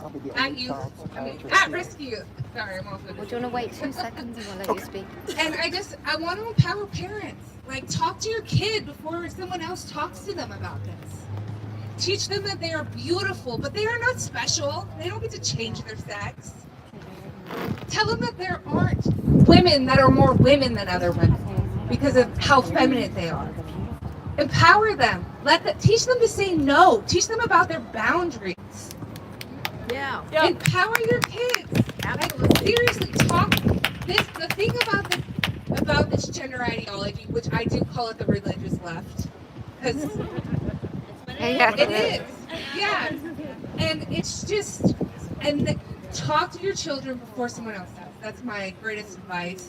Teach them to be in their bodies. Teach them to love their bodies. And just help them navigate this. Absolutely. Because they need our help. And this whole movement disenfranchises parents from kids. They make us adversaries. Right. Exactly. You know, like, if you can't trust your parents, then everything's questionable. So, and this is what I tell my kids, I love you so much, you're so beautiful, but you're not special. Thank you so much. Thank you. I'm going to go against my rule because there's a chap here who is going to shoot off, but I'd like him to speak. Oh, thank you.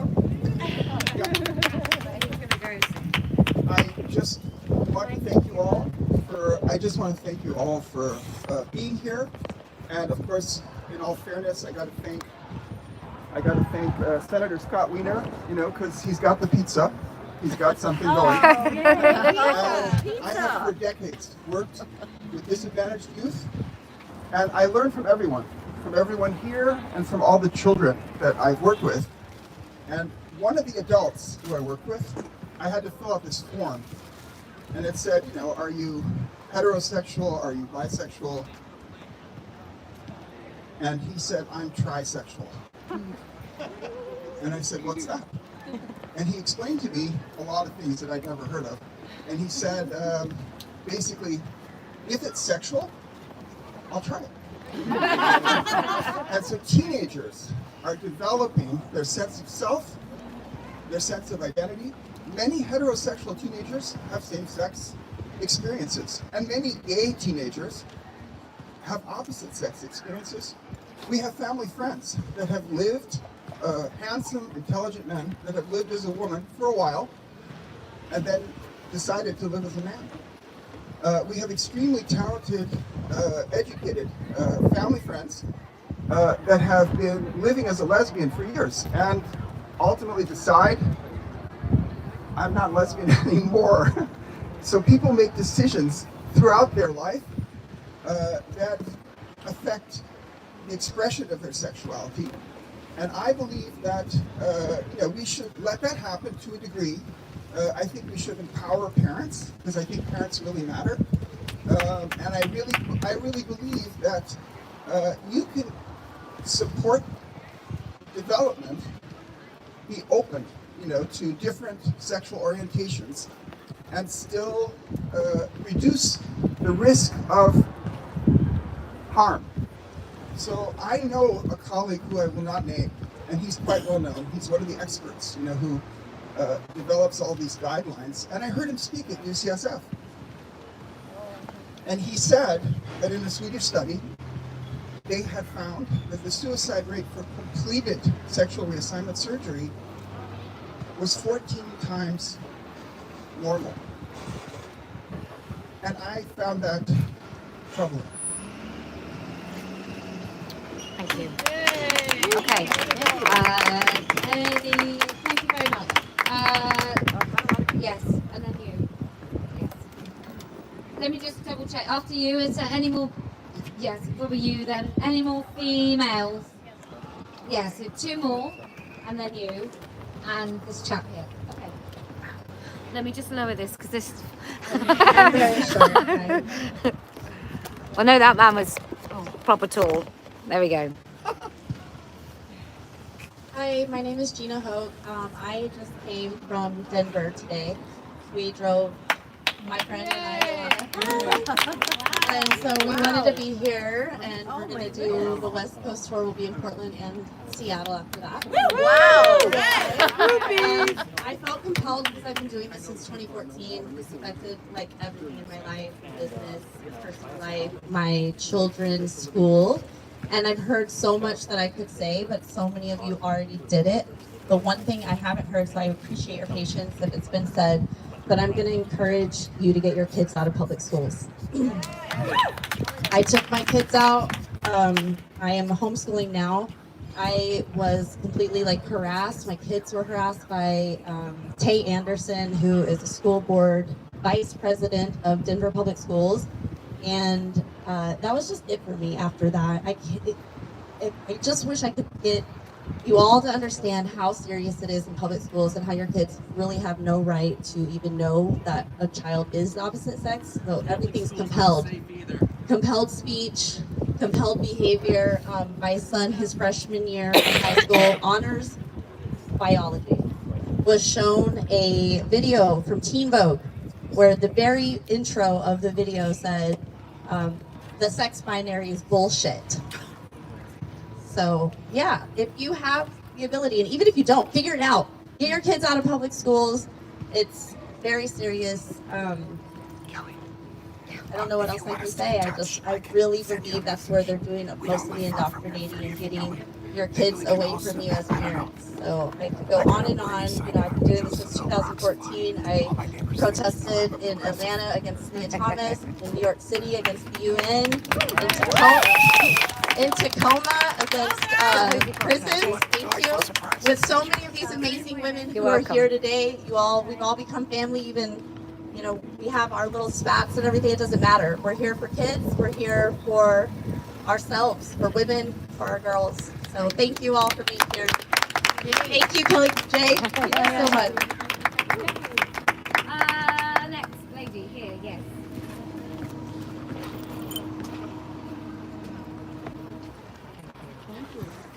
I brought my adopted daughter with me, Anne Frank.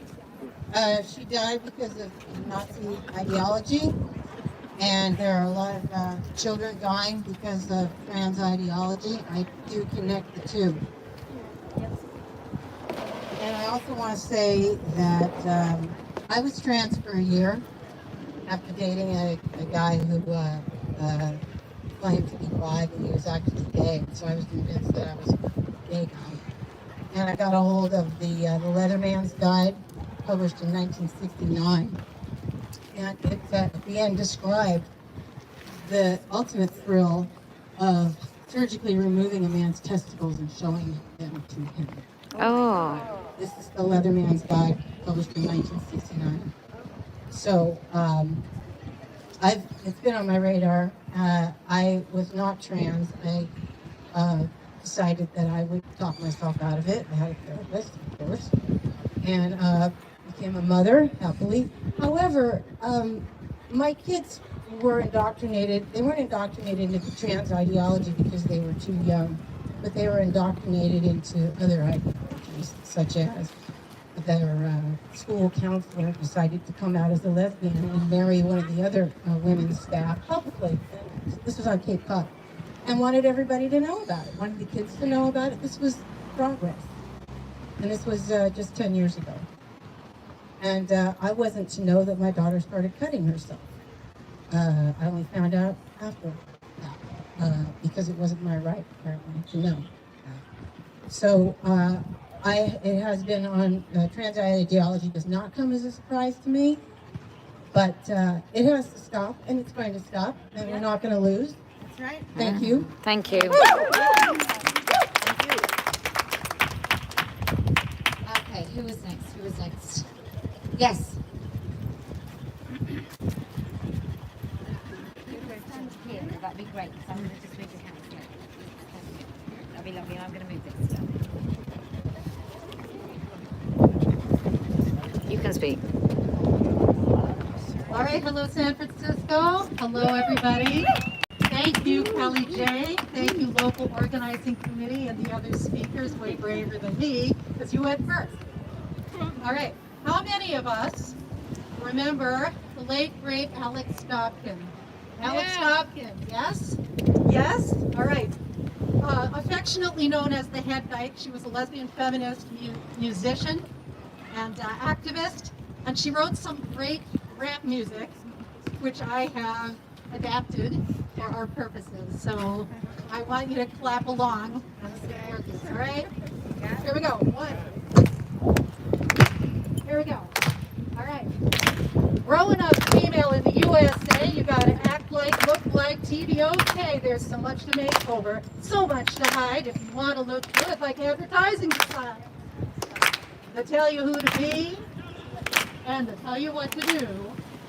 When we say LGB, and they say TQ, you gotta keep men happy with your handmaiden ways. Defend them, center them, sing their praise. Be careful not to make them angry, or they will attack you with violent brutality. Die, sis scum. Punch a TERF today. And all the media is telling us, let in the guys. We can't meet without them. They emphasize it on the radio, TV, books, magazines, same old dance, the same old routines. Rape threats, death threats, sure gets tedious. Heavy-handed gender harangue by the medias, trying to convince us a woman is a man, and they go on and on about it ad nauseam. They con us, bully us, guilt trip lie, ignore us, distort us, trivialize. Why, boys? What's the story? Why, boys? What's the real story, huh? Are you running scared, afraid you'll find that our grasp on reality leaves you behind? Because in a trans world, where drag is queen, a woman-born woman is a dangerous being. Ain't no such thing as a tomboy girl or a feminine boy in a trans world. Ain't no such thing, and I don't want to hear about it. Don't write it, don't say it, don't sing it, don't play it. Making me dysphoric. Don't write it, don't say it, don't sing it, don't play it. There's more. Well, now you come to the hardest time. TRAs will try to hand you every line. They'll rage, they'll threaten, scream, and they'll curse. Call every one of us a goddamn TERFs and trans haters. Right-wingers. Sex is a social construct. Educate yourself. Yeah, we did. That's why we're here. But women on the swim team, here's what we found. Women in the prisons, here's what we found. Talking to the parents, here's what we found. And detransitioners, this is what we found. If we don't let politics keep us apart, and we don't let misogyny keep us apart, and we don't let homophobia keep us apart, or big pharma keep us apart. We're gonna win. What I'm saying is, we ain't got it easy, but we got it.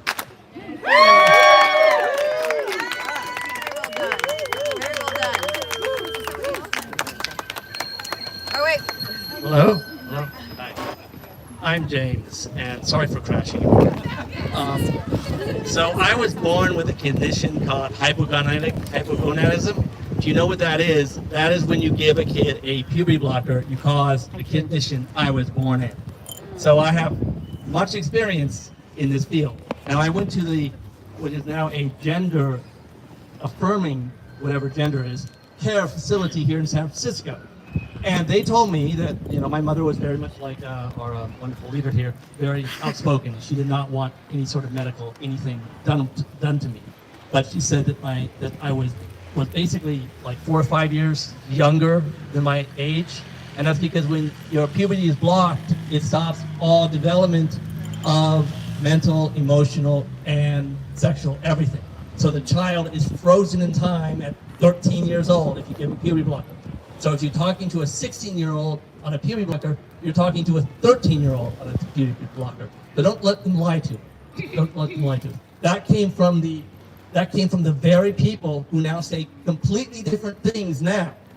And now they put in a bunch of cross-sex hormones, and that's a big Pandora's box. I can tell you right now, my testicles were dormant until age 40. You can simply put some other hormones in it, and stimulating hormones, and they come back to life. So they're not working there. So if they're telling you that you need to remove these, they're lying to you. They're lying to you because they told me the truth in the 80s, and now they've changed their mind. And that's not medicine. That's barbarity. Okay? Yeah. Thank you. Sorry. Thank you very much. Thank you very, very much.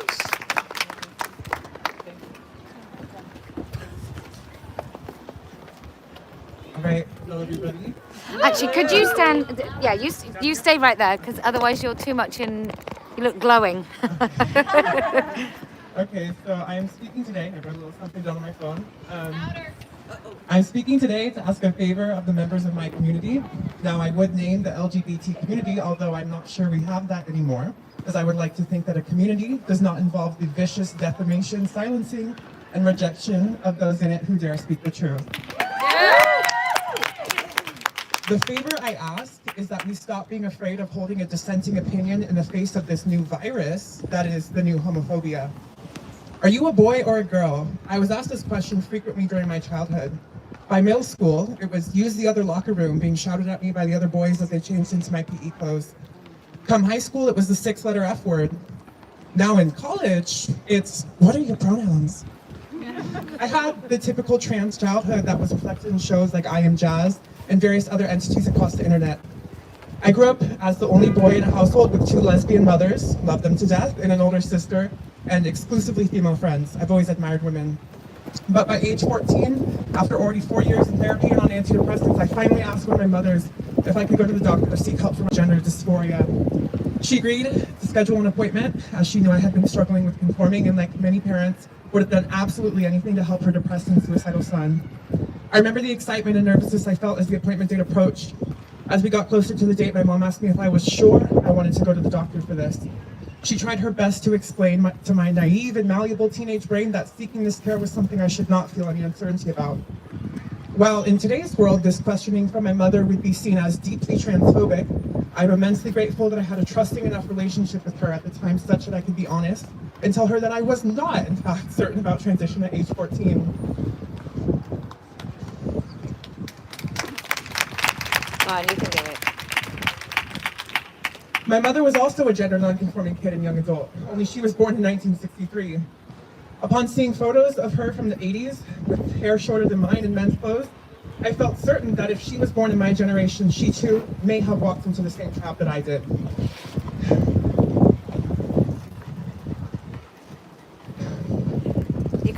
You can do it. All good. We'll wait. I'm disappointed because aside from that baby earlier today, I might be the youngest person here, and no offense to anyone here. But I'm just disappointed in my generation because I go to UC Santa Cruz. I drove from there today. And if I spoke like this on my college campus, I almost feel I couldn't. Many people my age right now, we're afraid to speak out because the truth is being weaponized against us. And it's not okay. I'm thankful for my mother. I feel if I had any other parents, I could be standing, here, not fully intact. And so, listen to the older generation sometimes. Sometimes they do have things to say. It's not all antiquated and oppressive, because the new ideas are oppressive in ways that we're blind to, or many of us are blind to. So, I saw that sign, stop, don't trans the gay away. Because we're here and we're not going anywhere, and you can't erase us, and you can't, practice your eugenics disguised as diversity, equity, and inclusion. So.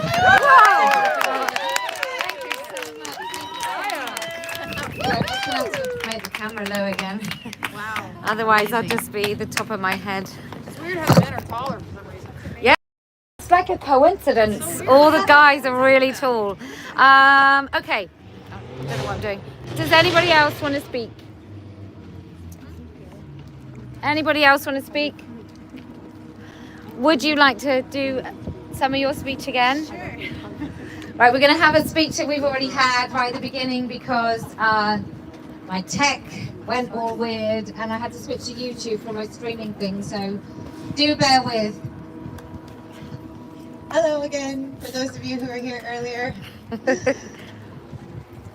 So thank you for your patience for listening again. In honor of Kellie-Jay's upcoming visit with Kamala Harris in Seattle, I'll introduce myself in the style of our first female vice president. My name is Allie Snyder. I am a woman. I am a mother. I have no pronouns because I refuse to tell other people how to speak about me. I am wearing some of the finest fashion ever created to protect the rights of women and children. I'm here today in San Francisco, in the formerly great state of California, and I aim to TERF it up. All right. I want to start my TERF talk on the subject of using preferred pronouns. Seems like such a small thing at first, right? An easy way to show basic respect to a fellow human struggling with mental distress. But the reality is the term preferred pronouns is a massive misnomer. A more accurate term would be demanded pronouns, because compliance in this compelled speech is mandatory and not at all up to individual preference. When we respect someone's pronouns, the demands being made of us are incredibly serious and lead to some very dark places. To participate in this practice is to accept a new cult-like faith based on feelings, outdated stereotypes, delusions, dysphoria, and often homophobia. These demands to respect and participate in gender ideology are being leveled at our children. On the first day of school this year, my 10 and 12-year-old sons were asked by 3 separate teachers for their preferred pronouns on getting to know you questionnaires. In my subsequent meetings with their principals and teachers, I made it clear that this question is unacceptable at a public school. It is unacceptable because it forces our children to wonder if they have such a thing as a gender identity. At the very least, this question confuses them and makes them ask themselves if their bodies might be wrong. In too many instances, it leads them down a path to barbaric medical experimentation and irreversible harm. I warned these educators that by promoting this new ideology, generations of future homosexuals and other so-called gender non-conforming children are being thrown on a medical assembly line where they are being stunted, sterilized, surgically altered, and rendered medical patients for life. I hope I planted a seed of curiosity in these meetings, but unfortunately, at least in the case of my son's health teacher, my warnings seem to fall on deaf ears. This woman looked me straight in the eye and told me being a woman is a feeling. She's a true believer, committed to teaching her students California's newly mandated family life curriculum, where children learn all about identities like agender, genderqueer, pangender, and so many more that are so real and valid, she couldn't even remember what they were during our meeting. Unsurprisingly, my son is no longer in this handmaidens class, but that won't save the other kids from her and her fellow gender cult leaders throughout our education system, who are hell-bent on robbing our children's innocence and warping their ability to understand reality. So as we see these demanded pronouns appear more and more often on surveys, online profiles, email signatures, and employee name badges, we must resist regardless of the consequences. I lost my job because when I shared my concerns regarding gender ideology, someone felt hurt, sad, and uncomfortable. I refused to stay silent on the subject, so I was let go. I don't blame my former employer, though. They have the livelihoods of thousands of people hinging on their compliance with California employment law. Instead, I blame the corrupt policymakers like Scott Wiener and Governor Gavin Newsom, who so smugly sign away our First Amendment right to freedom of and from religion. They sign away women's rights to single-sex spaces based on our biological sex and the future health and well-being of our children. Thanks to these policymakers, the state now says a certain type of person's feelings trump objective reality.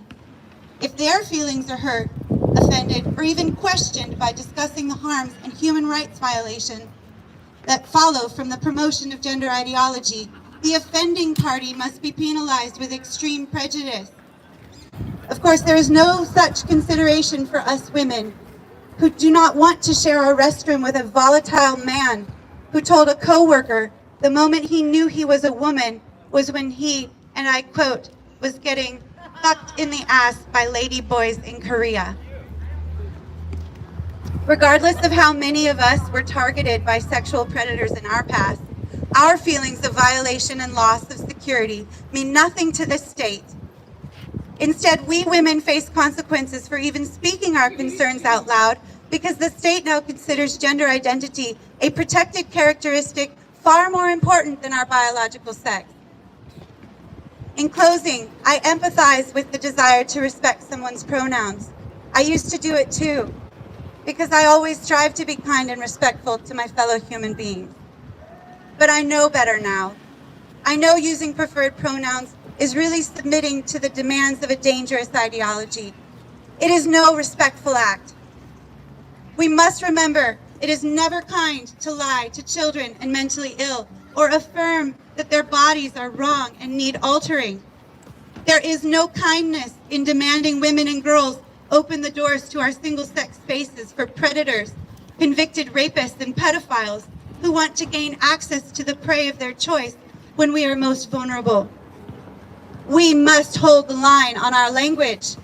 Our children's futures, our freedom, and indeed our very understanding of reality itself begins and ends with our language. So keep standing up, keep speaking out, and do not submit to dangerous demands. Yes. Oh, brilliant. Brilliant. Stop sterilizing children.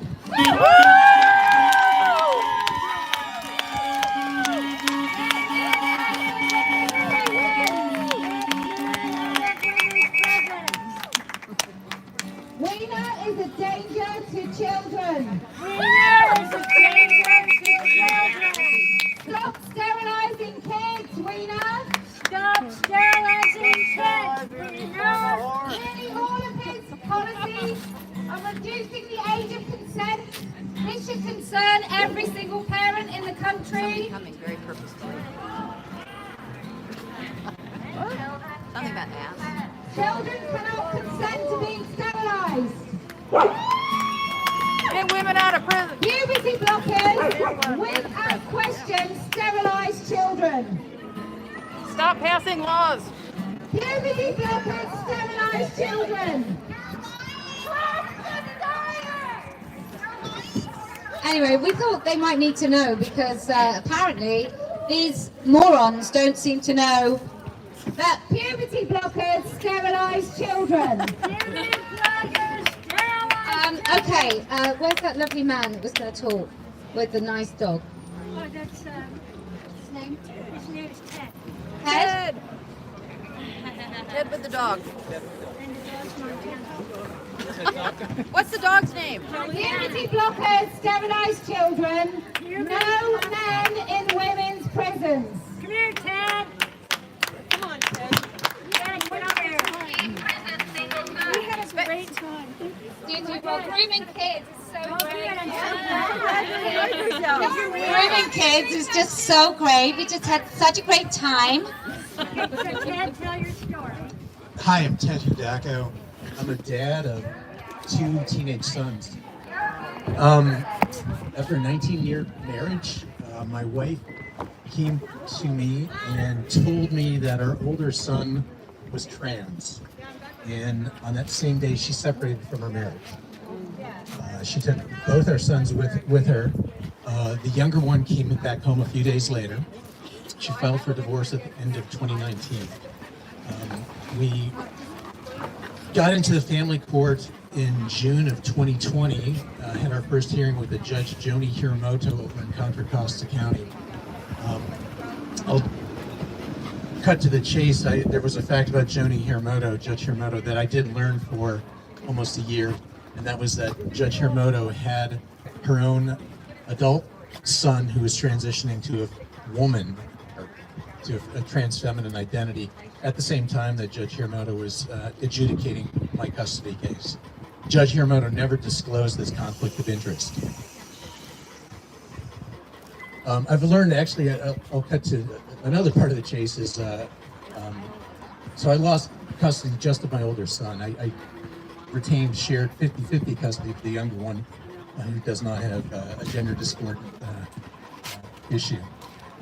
So the custody issue was entirely based on, I believe, Judge Hiramoto's own prejudicial identification with our family dynamic with her own.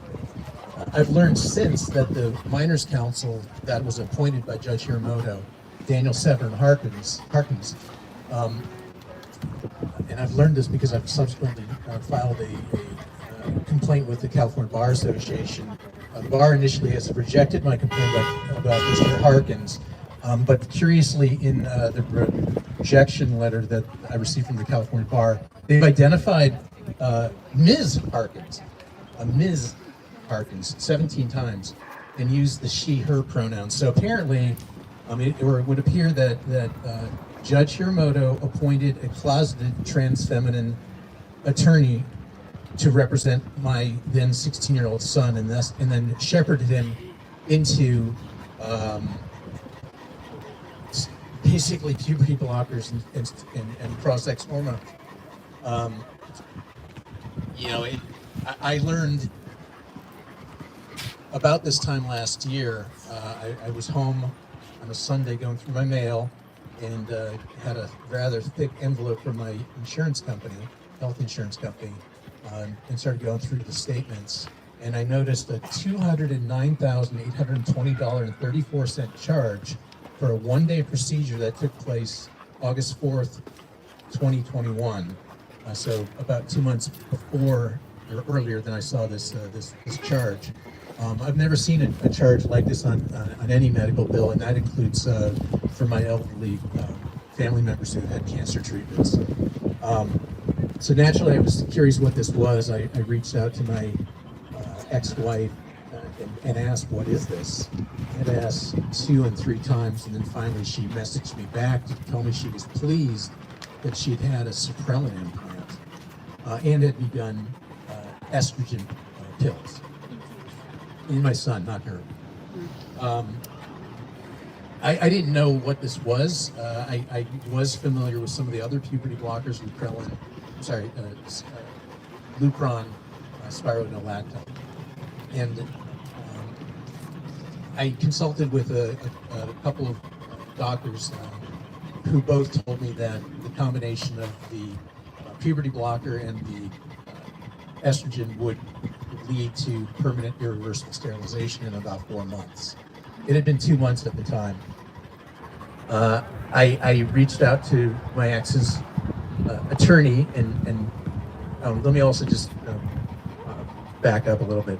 When my older son was taken away from me, my wife was given all physical custody, no visitation for me, and most legal custody. But there was one important reservation in the legal custody that was in the orders, and that was there was supposed to be no gender identity related surgery before the age of 18 without the express written consent of both parents.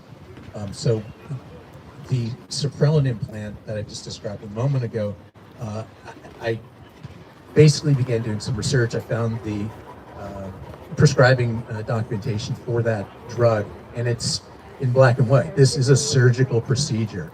The prescribing information describes using a scalpel, just making an incision, using sutures to close the wound, and post-surgical care.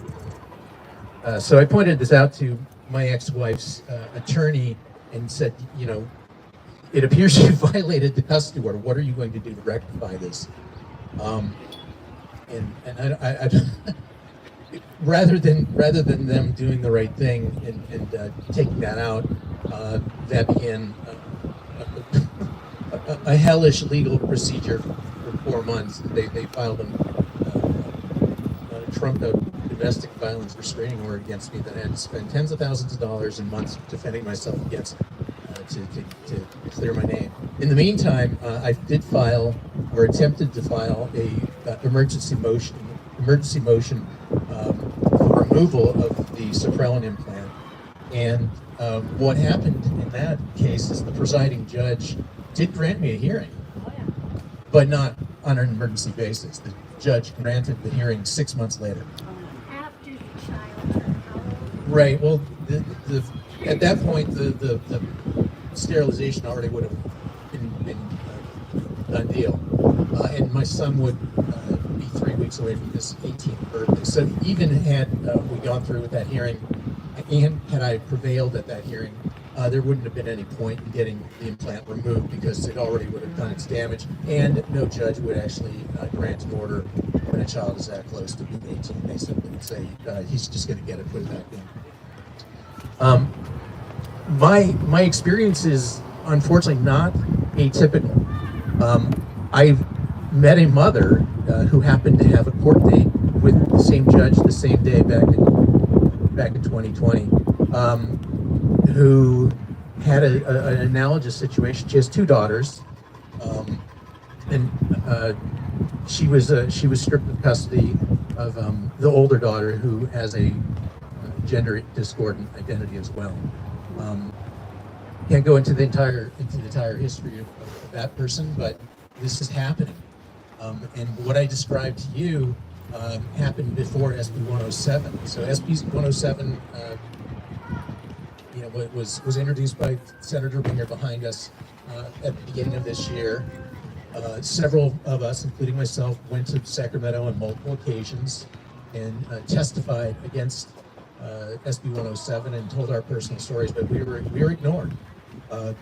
The politicians in Sacramento are afraid of Senator Winger. They're afraid of people who support him. But we've got to keep fighting against this. They're not going to stop. There's so much money on the table, and that's really what this is about. It's the money. There's again a $209,000 procedure for a one-day outpatient procedure. UCSF, right? Yeah, and that's at UCSF.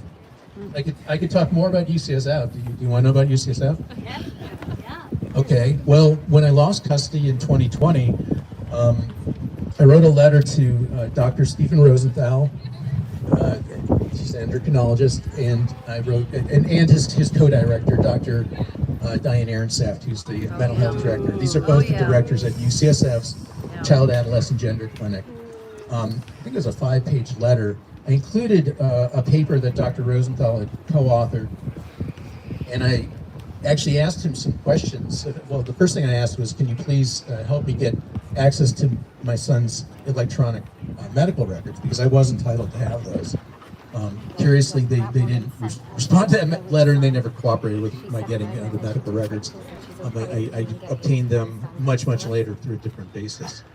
But I asked Dr. Rosenthal about a paper he had written, which actually curiously referenced the brain cognition maturity paper under pubertal suppression. That's the Schneider paper originating out of Brazil. And that's the case in which an 11-year-old boy was given a course of puberty blockers, and there was a measured drop of 10 points of IQ.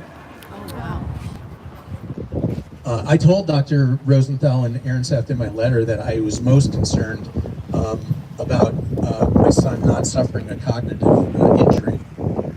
And I also asked, were any baseline metrics, IQ testing, and other cognitive testing being performed?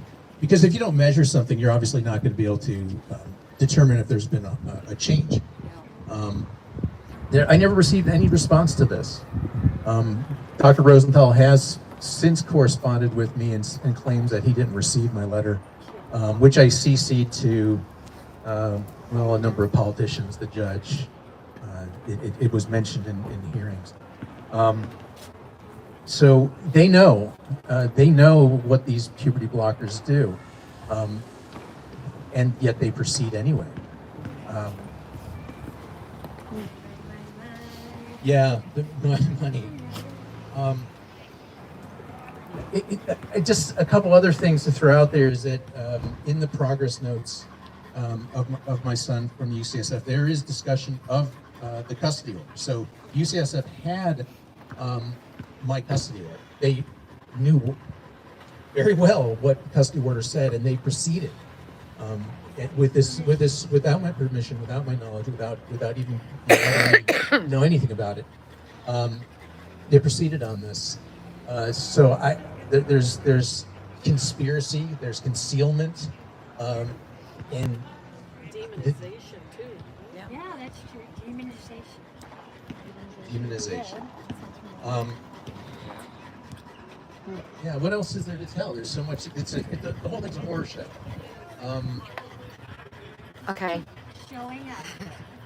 Yeah. So thanks for coming out. Thank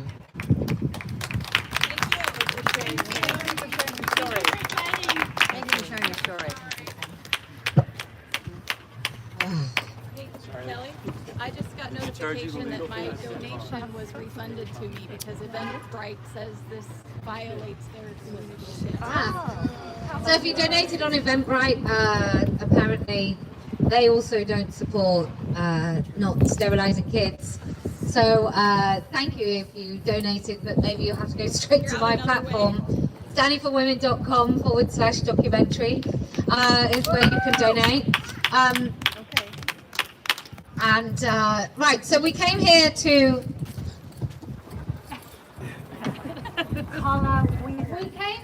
San Francisco because SB 132 puts male rapists in women's prisons. According to Mr. Wiener's staff, that means I'm a bad person for not wanting women to be raped in prison. He also has made this a sanctuary state, which means you can come all across the country to get your child sterilized or your daughter's breast removed. I mean, it's wholesome, it's not like pumpkin carving. Yeah. So he had this pumpkin carving with sexualized caricature parodies of women called drag queens. Wearing women face. And lots of people here are quite happy to endorse a man who basically promotes the sterilization of children. And the shame! I don't even think they're bad people. I think they just believe the lie that puberty blockers are reversible. I think they believe the lie that being born in the wrong body is actually a thing. You are your body. You cannot be born in the wrong body. You are your body. We tell people all the time to love the body they're in, except we only seem to be telling people that are morbidly obese or with disabilities. They have to love their disabilities and the bodies that they're born in, but if you think you're a boy and you're a girl, or if you think you're a girl and you're actually a boy, we tell you you should change your body to fit the way you feel. Lies! The midterms are coming up. I don't think for a moment that this man is going to lose his seat, which he should, because I think this place is totally captured. I think adults have lost the ability to think. I think they've lost the instinctive ability to know what's right and wrong. And I think this is a mass gaslighting on an industrial, pharmaceutical scale. But what will happen eventually is the truth will out, because we've always had episodes in human history where people have done horrifying, terrible, bad things, and then everyone eventually realizes it's wrong. But when that happens here in this state, there will be the walking wounded, those that will not be able to be repaired, those that will have to suffer the consequences of being gaslit, that will wear the consequences on their broken and battered bodies, and there will be families that will be irreconcilable. Their difference will be too much to bear. There will be children that will ask their parents, why did you do this to me? Why did you allow me to take charge when you were supposed to be my parents? I was a child incapable of consent, and now I have to live with the mistakes that you made because you would not stand up for what was right. And those parents should be brought to justice, but how can they where they're infants themselves and they are at the behest of really crooked doctors, big pharma capitalists, and politicians with no guts? So, we came here to say, you cannot be born in the wrong body. A man cannot change to be a woman. No men in women's prisons. And no more telling children that they can change sex. It's a lie, it's disgusting. So anyway, if we stand together beyond our divisions, and we can put our divisions aside, whatever they might be, in order to speak the truth, I promise we will win. If we can hold truth as a fundamental value above all others, then I promise we can win. And do you know why else we're going to win? We know why! Because I